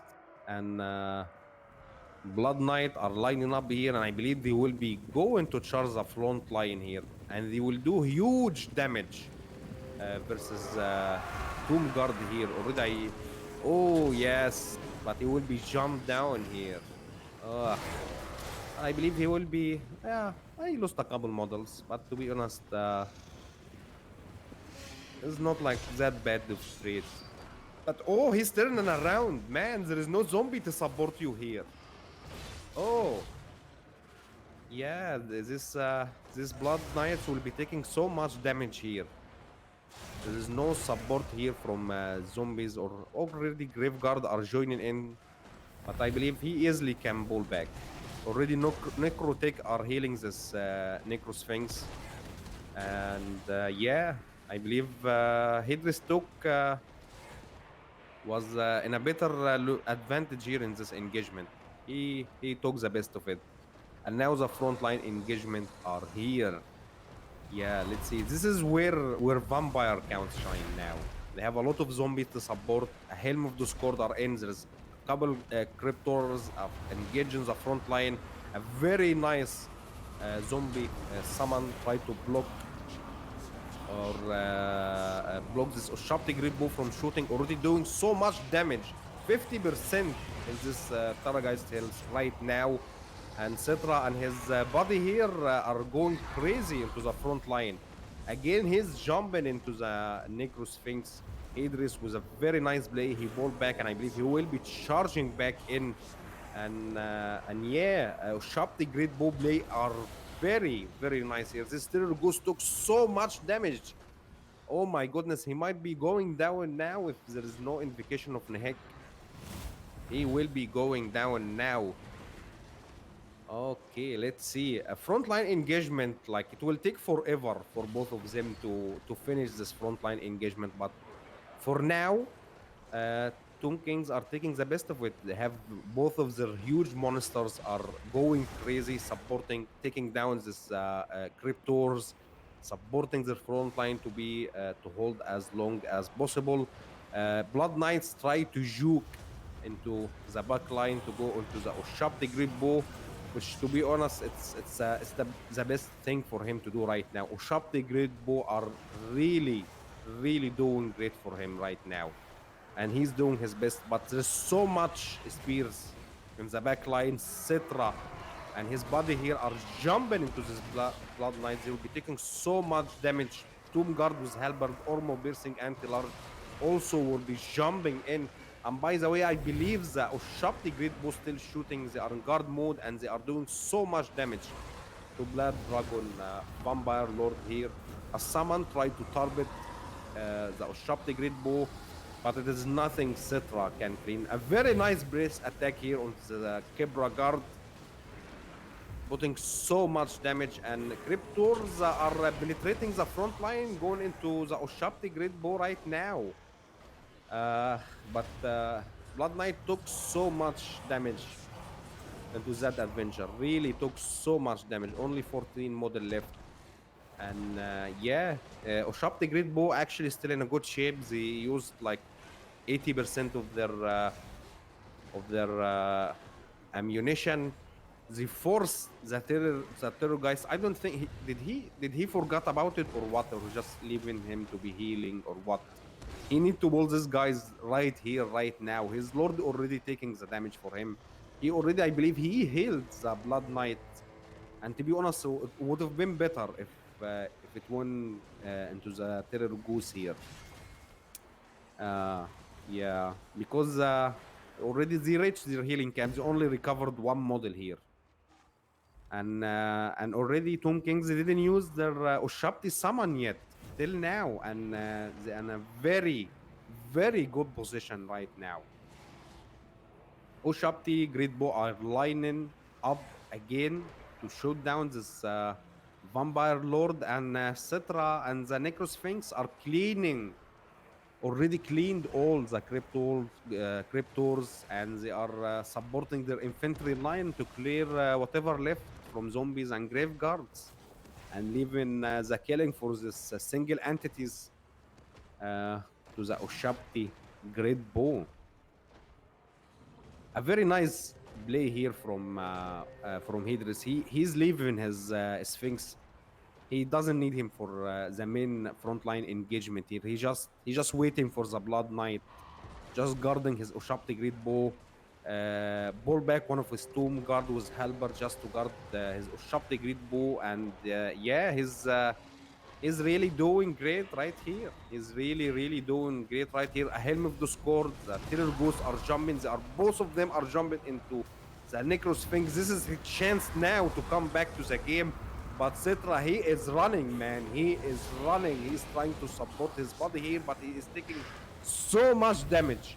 So much damage right here. But Citra is charging back, doing a lot of damage in return. But yeah, this is his chance, man. If he want to come back to this game, he need to kill this Necrosphinx right here, right now. But all this time, this Ushapti Great Bow are shooting into the Dragon Vampire Lord, and doing a relatively good damage. But the thing is, there's not that much infantry left for Vampire counts to support that kind of engagement right now. Citra are killing this Vampire Lord. Already used his Ushapti summon right here, try to block him from retreating, and he goes down. And army losses, I believe, will be kicking in right now. Already he have nothing left but the Terror Goose and the Ushapti Great Bow are lining their sight on him right now. Yeah, GG, man. Hydris are going for the finals here. Oh my god. But Al3ab, he's doing his best, man. He's trying to scrap. He's a scrapper. He already did it in the semi-final, and it works well for him. GG. Best of luck next time, Al3ab. And yes, that's an Ushabti summon indeed, Aro.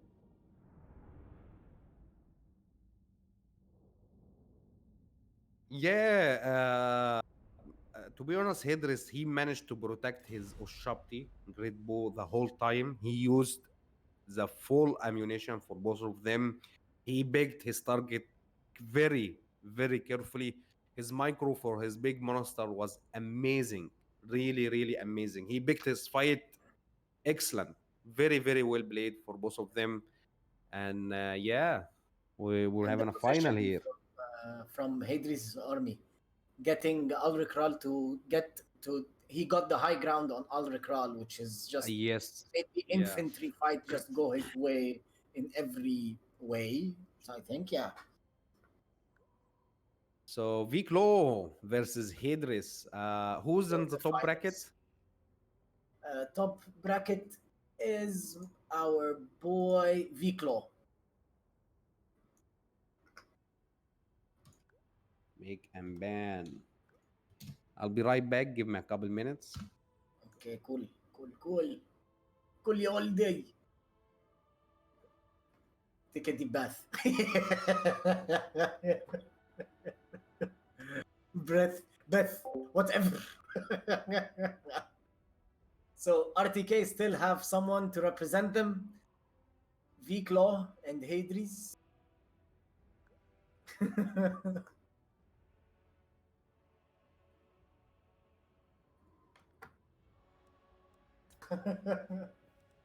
Okay, Claw pick and ban. الماب يا صالح يا ابو مشعل، الماب The Desert's Bounty.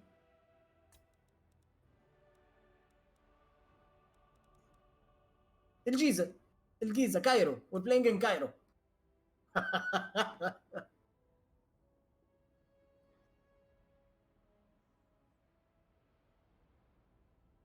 دارك الف.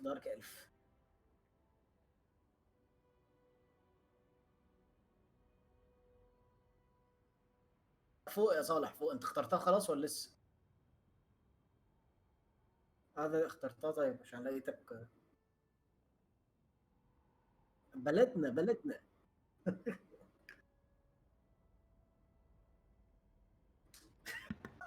Okay, back.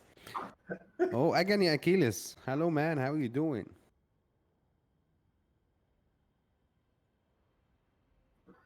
Yeah, Agani Achilles. He's also a veteran Total War player. I used to enjoy your content, man, too, especially for Napoleon Total War.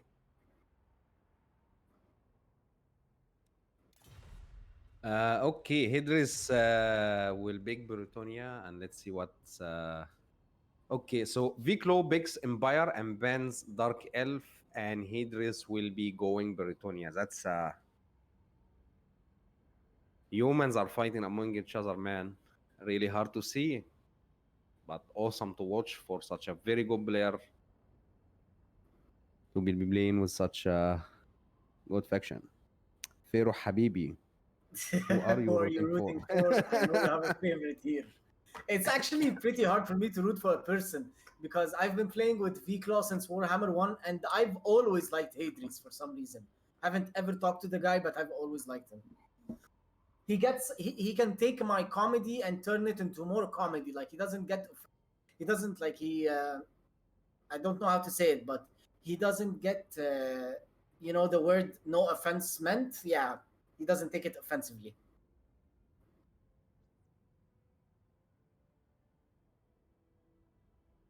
You must have been watching Achilles' content to the blindfold.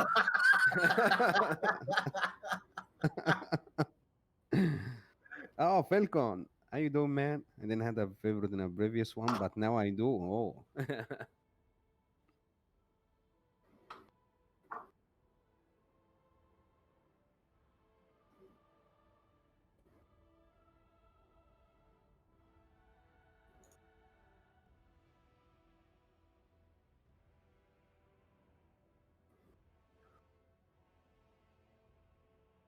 No, Achilles, he used to boast a very good Napoleon Total War battles. To be honest, he's one of the people I learned the game from, the tactics, the picks for the army.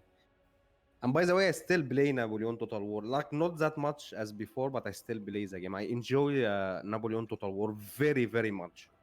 It's like Warhammer to me is the best Total War, but the epicness level in Napoleon Total War battles are unmatchable or any of Total War titles for me.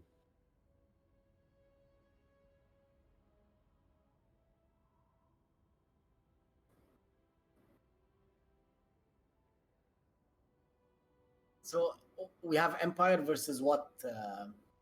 Empire versus Empire Britannia? in Britannia, yeah. Yeah, oh, that's an awesome matchup. I like that match.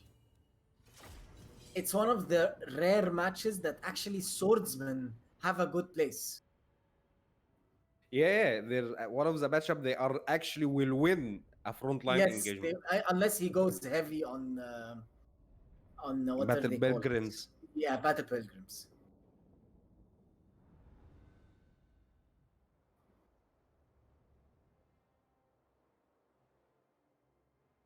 Okay, let's fully agree. Yeah, the epicness level in total Napoleon Total War. Oh my goodness, man. Yes. So we Right, have you get the our mic.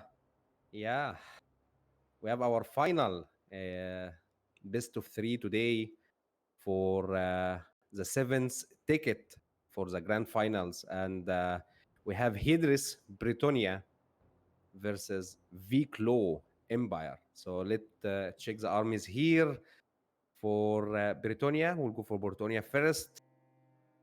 We have a front line of peasant mob, only peasant mobs, with the Holy Wardens. It's the real single infantry unit, in my opinion. Here we have three. Oh my god, three. Oh my god, are all of them blessed? Are you going crazy, man? Hydris? Oh my god, three blessed field Trebuchet. Oh my god, man. Oh my goodness. For his cavalry contingent here, he have a mix of, I believe, questing knights and Knights of the Realm, bonus versus large on the Knights of the Realm, and armor building onto the Questing Knights. So it's a very, very good mix up here. For his leadership, he have King Luen, indeed, indeed, and a damsel of Manticore summon. And for Empire here, let's see what Empire brought. He have front line of swordsman. He accompanied here by two knights. No, one knight of the Blazing Sun, and Empire Knight here.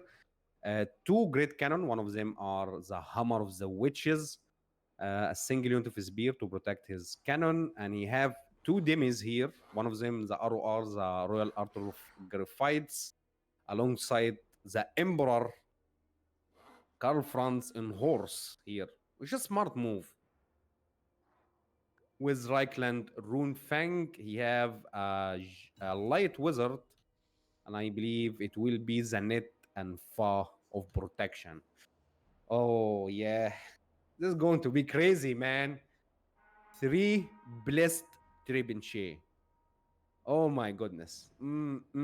I can't wait to see what they will be doing here.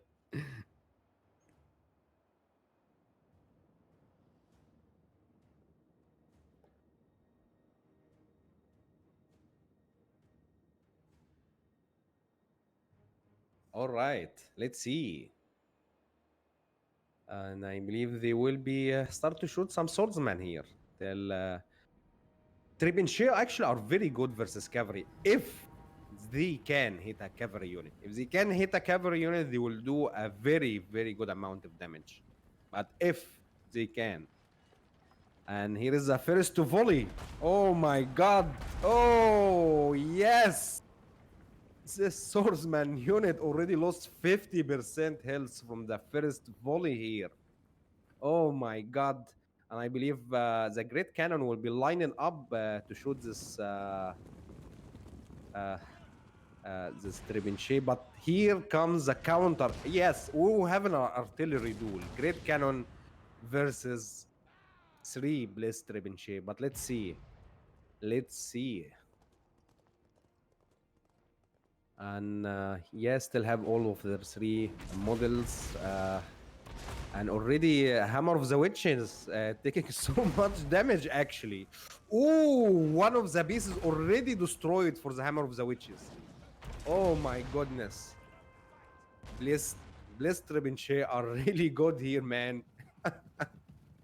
This is a new meta, man. The Bliss Trebuchet meta. Oh my god. But they are taking it back. Actually, one of them already lost a piece, and they are wavering right here. And this artillery duel, to be honest, you don't know where it will be going. And Empire Knights, I believe they are going for Avenger here, but they will be bowling back wisely. He already bowled them back. And Hammer of the Witches, oh my god. The crew already routing. Oh my goodness. And he will be lining up for the other one here. Oh, please. Blessed Field Trebuchet. One of them already routed, but I believe they'll be coming back and start blessing the Empire here. Oh my god, man. Oh. Who would have known? Who would have known? Both of them are trying to pick any free charges versus any of their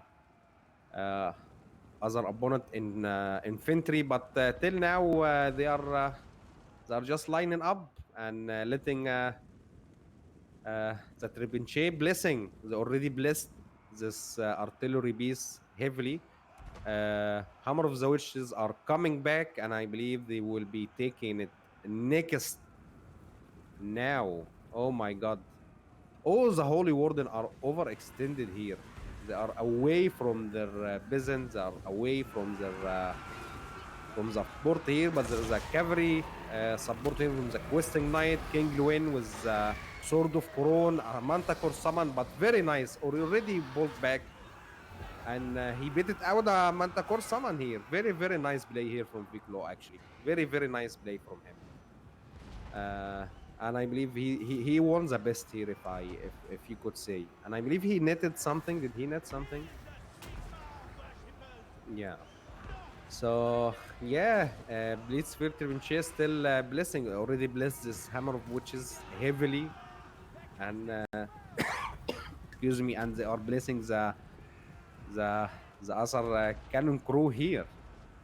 Frontline engagement still taking its time, but there's a huge cavalry engagement already. One of the Knights of the Realm have been destroyed, but the Royal Art of Verified. But a huge cavalry charge here, but Viclo wisely he saturated his infantry to support his cavalry here, and another Manticore summon by Hadris here, and yeah, it's still I believe this engagement will be go very for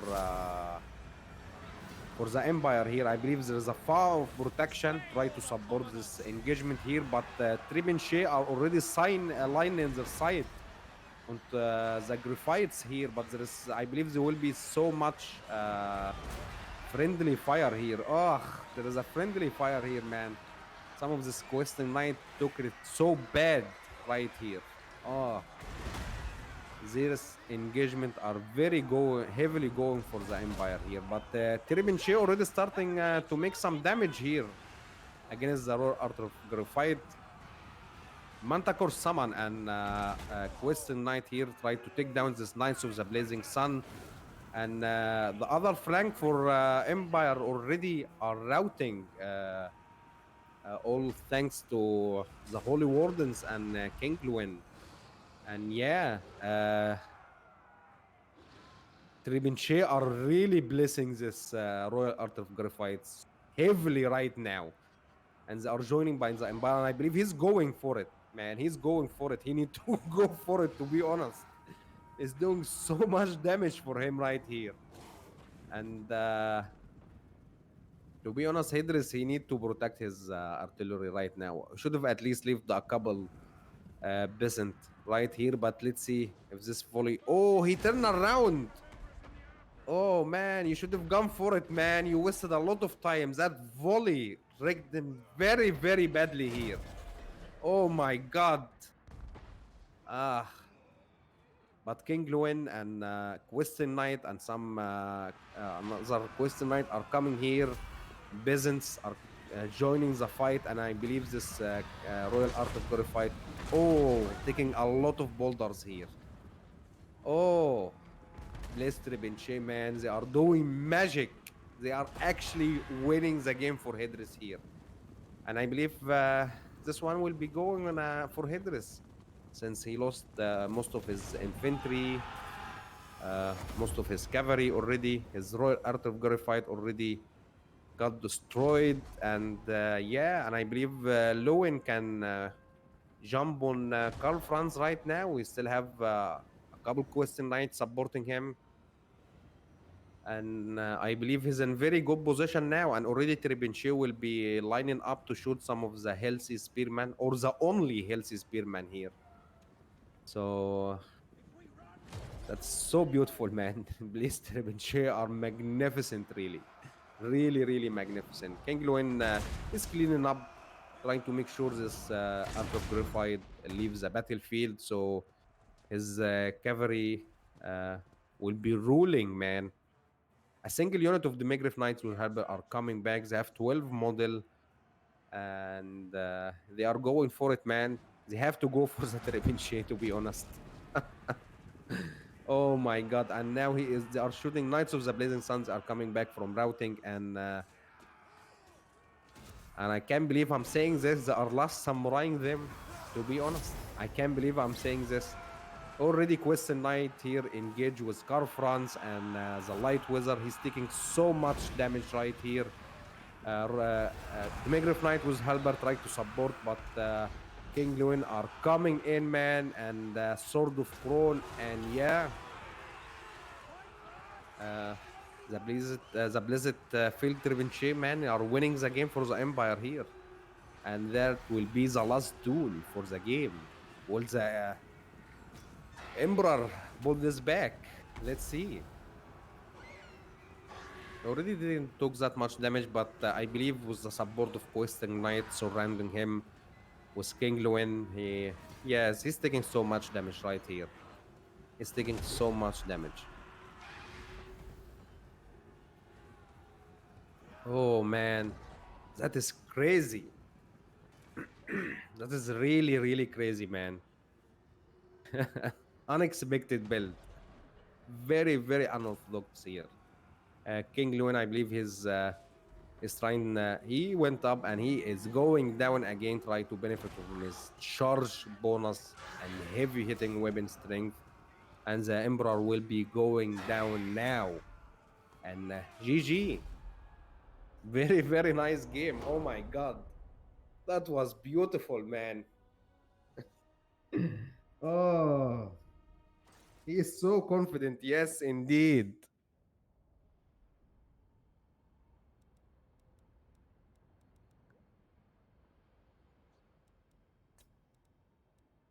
مش عارف والله اخليه.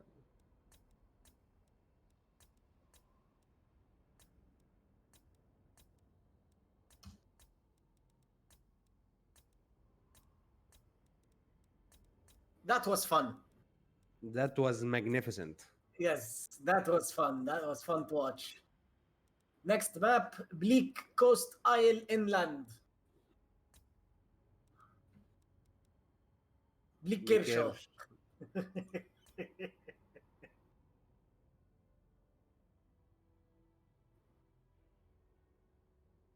شوفها كده يا سحس وقول لي.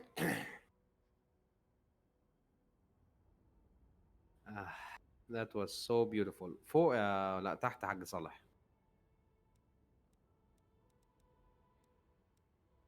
لا ذا لا، فوق بليك. فوق. بليك بالبي.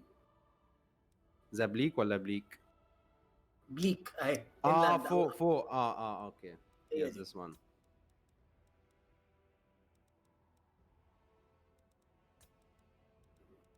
Inland, yes.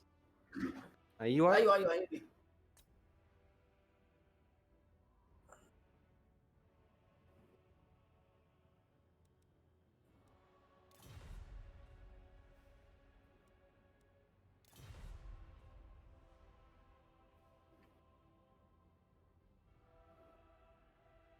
That field trip, man. That was crazy. Oh my god. It was beautiful to watch. And surprisingly, they were all very accurate. Versus cavalry versus infantry, they were very accurate. To be honest, I was surprised. And I believe new meta have been developed right here.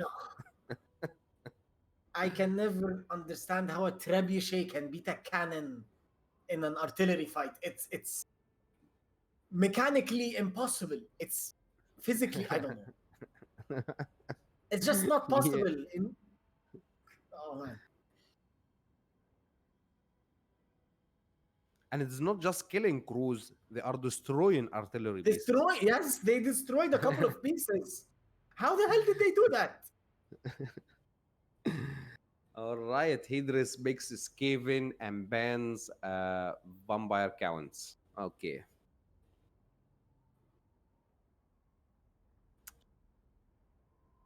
And I believe we close. Let's see. Will he go? I believe he's going Dark Elf. Let's see. He didn't confirm it yet.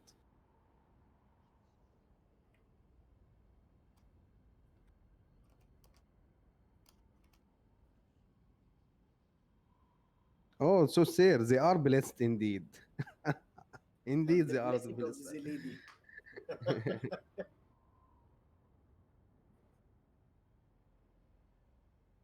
Yeah, they are blessed indeed. Kublai Khan conquered China with trebuchets. Yes, but did China have cannons? They did, right? Yeah, I think so. Yeah, they did.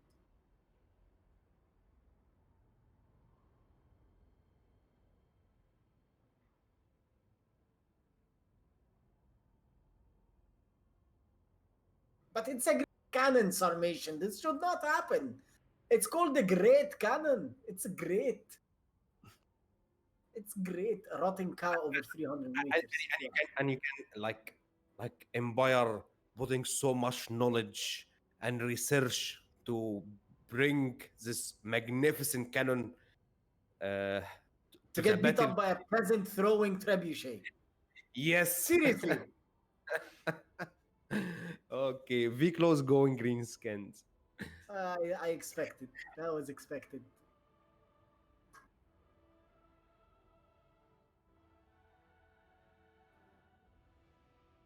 But again, as they say, they are blessed. Yes, they are blessed. So, they have to win.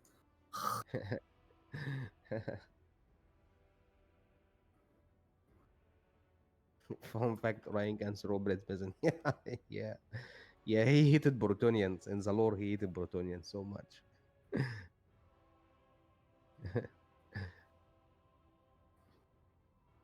Yes, that is not so great canon indeed.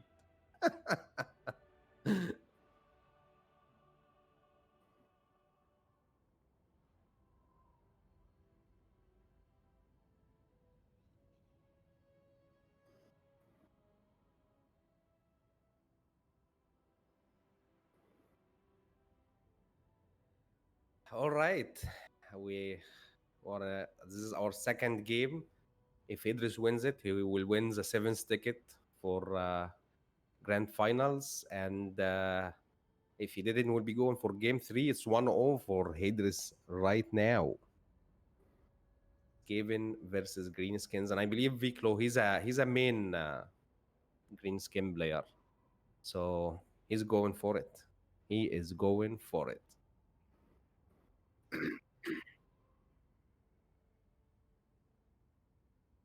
Okay.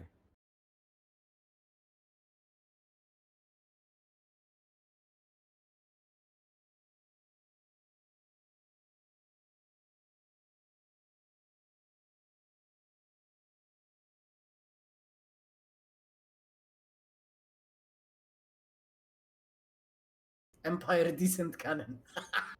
Yes, should be called. I swear. Oh Then yeah, not so great, but maybe decent. You know, like in the middle. In the middle. yes, It's not so yes. good, then good. You know. Yeah, V-Claw is actually a vampire main. Oh, so that's why. So Hadris, he knows his opponent here. All right.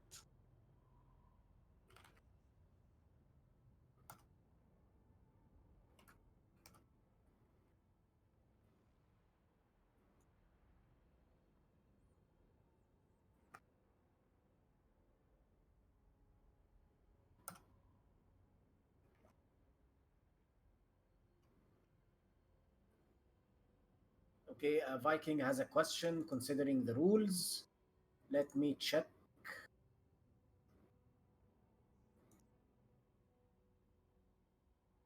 امم انا عظيم، انت اللي عامل ايه؟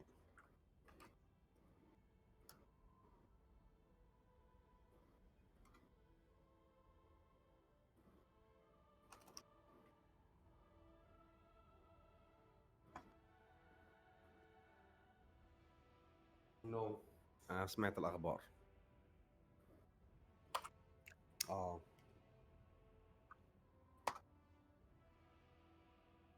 ربنا يستر.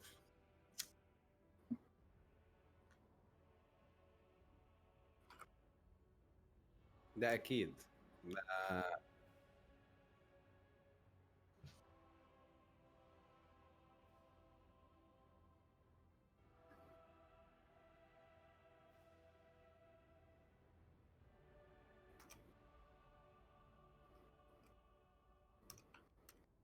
ربنا يستر. Hmm.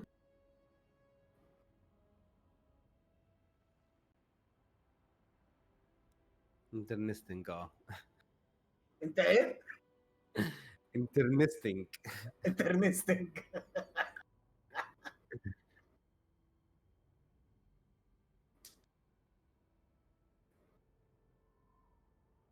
يدرس. I believe he's still making couple adjustment. Already Viclo Yeah, graded. Viclo, Viclo. Yeah, he was just talking with me in chat.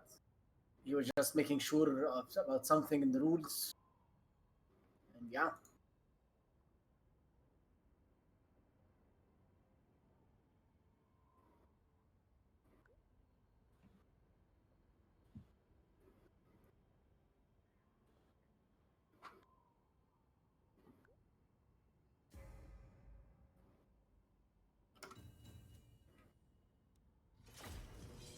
صباح الخير.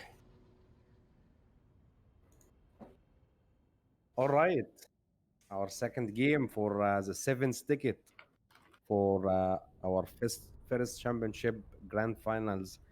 Hadris 1-0 was a beautiful Blaze Trebuchet build versus Viclo. He is already fielding green skins versus Hadris Skaven.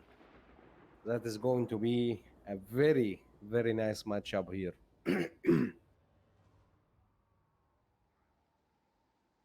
انا عايز جيم تالت.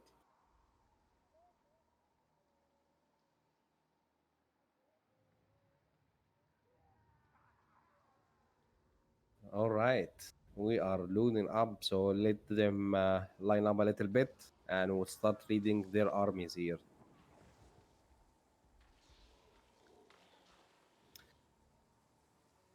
All right.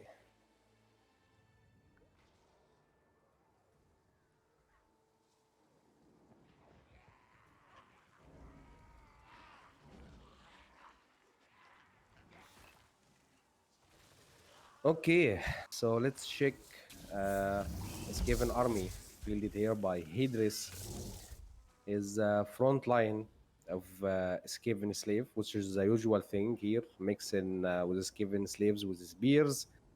A single unit of clan rats, which is the tail slashers, the ROR, and he has the wheels of doom. It did well already for him before, so terror routes is excellent versus a low leader ship faction like green skins.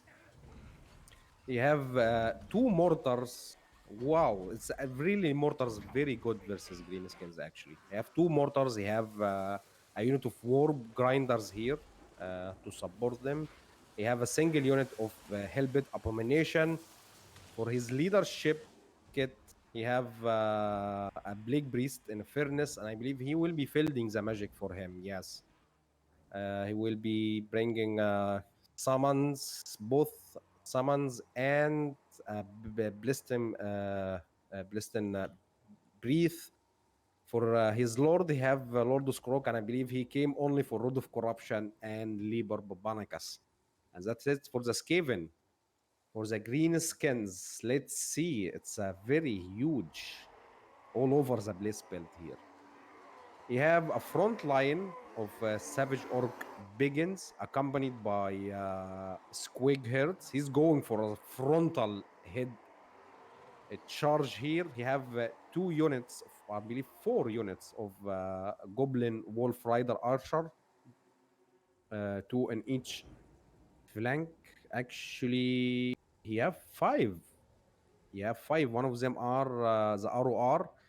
You have a single unit of Night Goblin Squig Hoppers, the ROR. You have have so much RORs.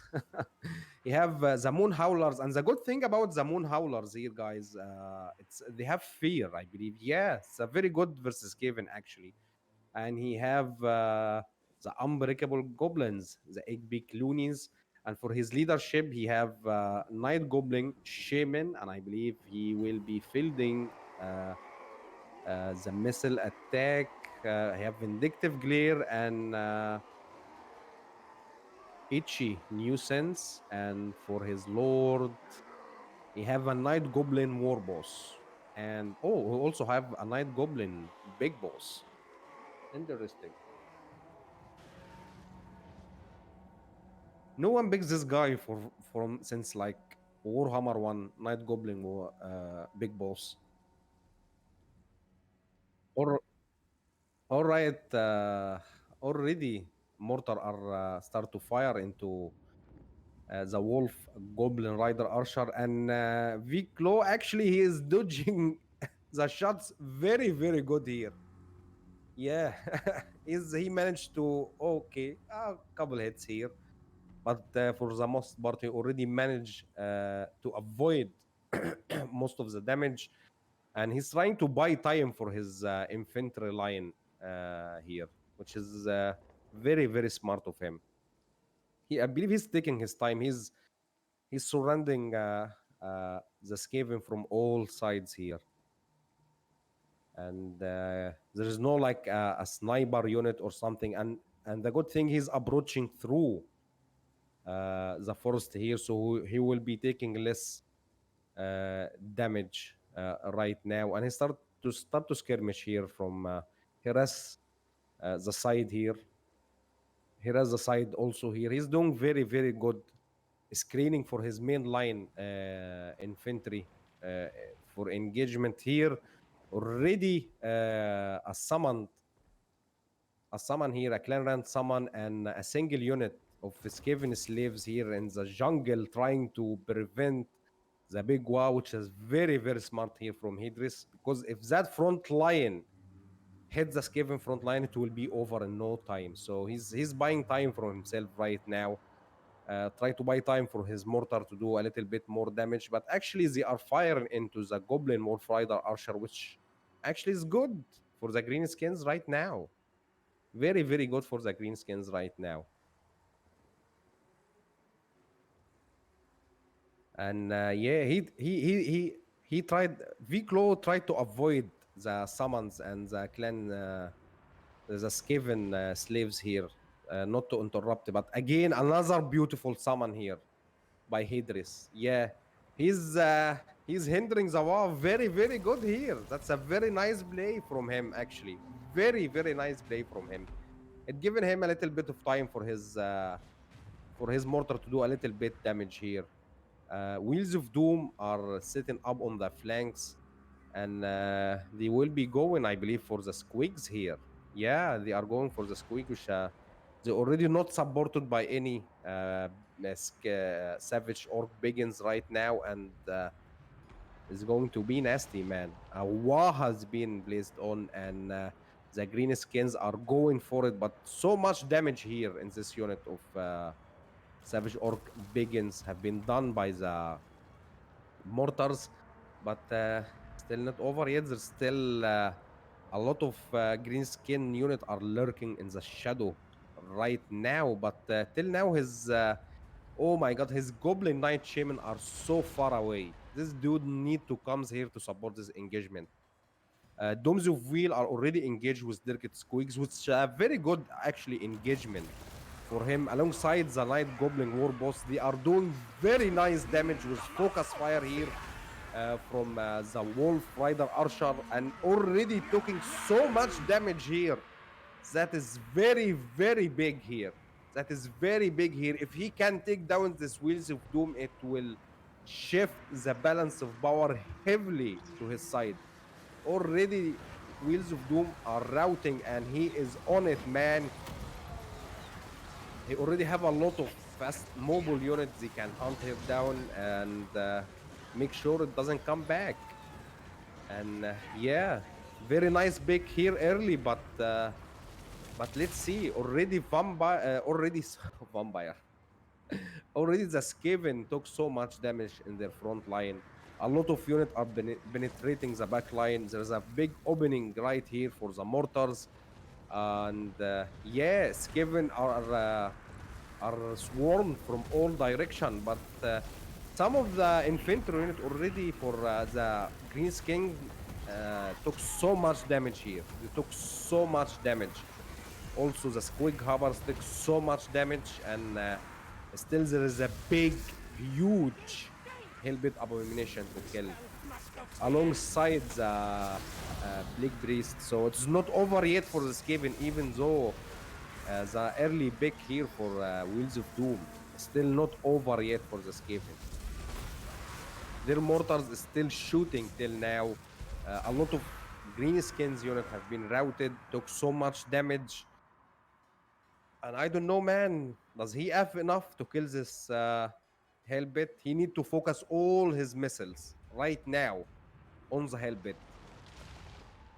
It's the best bit for him right now. Best bit for him right now.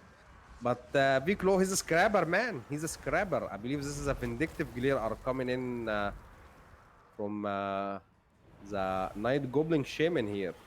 Yeah.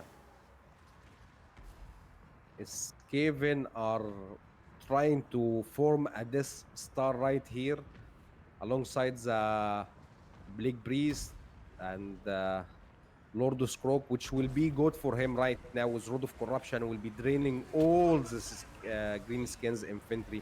His Lord already took so much damage, and I believe that from the Liber Bobanicus, Hellbit Abomination are charging in, doing so much damage. He needs to pull back right now, right here, but he's using his missile onto Skaven slaves and stuff like this. He needs to focus his missile and on this Hellbit Abomination right now, because this is like his best bet, because I believe he doesn't have anything to kill it other than his missile, and most of his missile unit used most of their ammunition.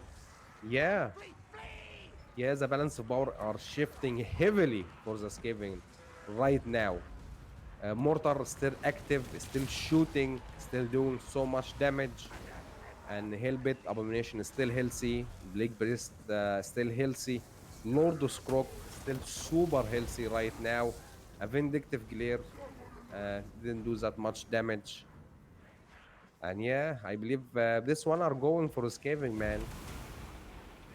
There is no infantry left for the green skins right now. All they have some Goblin Rider Archer and with little ammo, and that's it.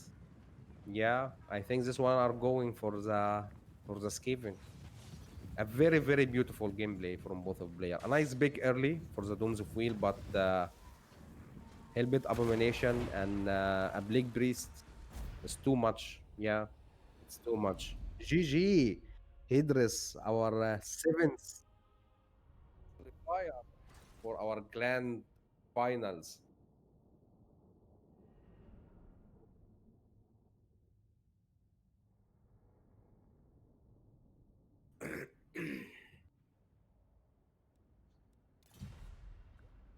Oh, what a game! What a game!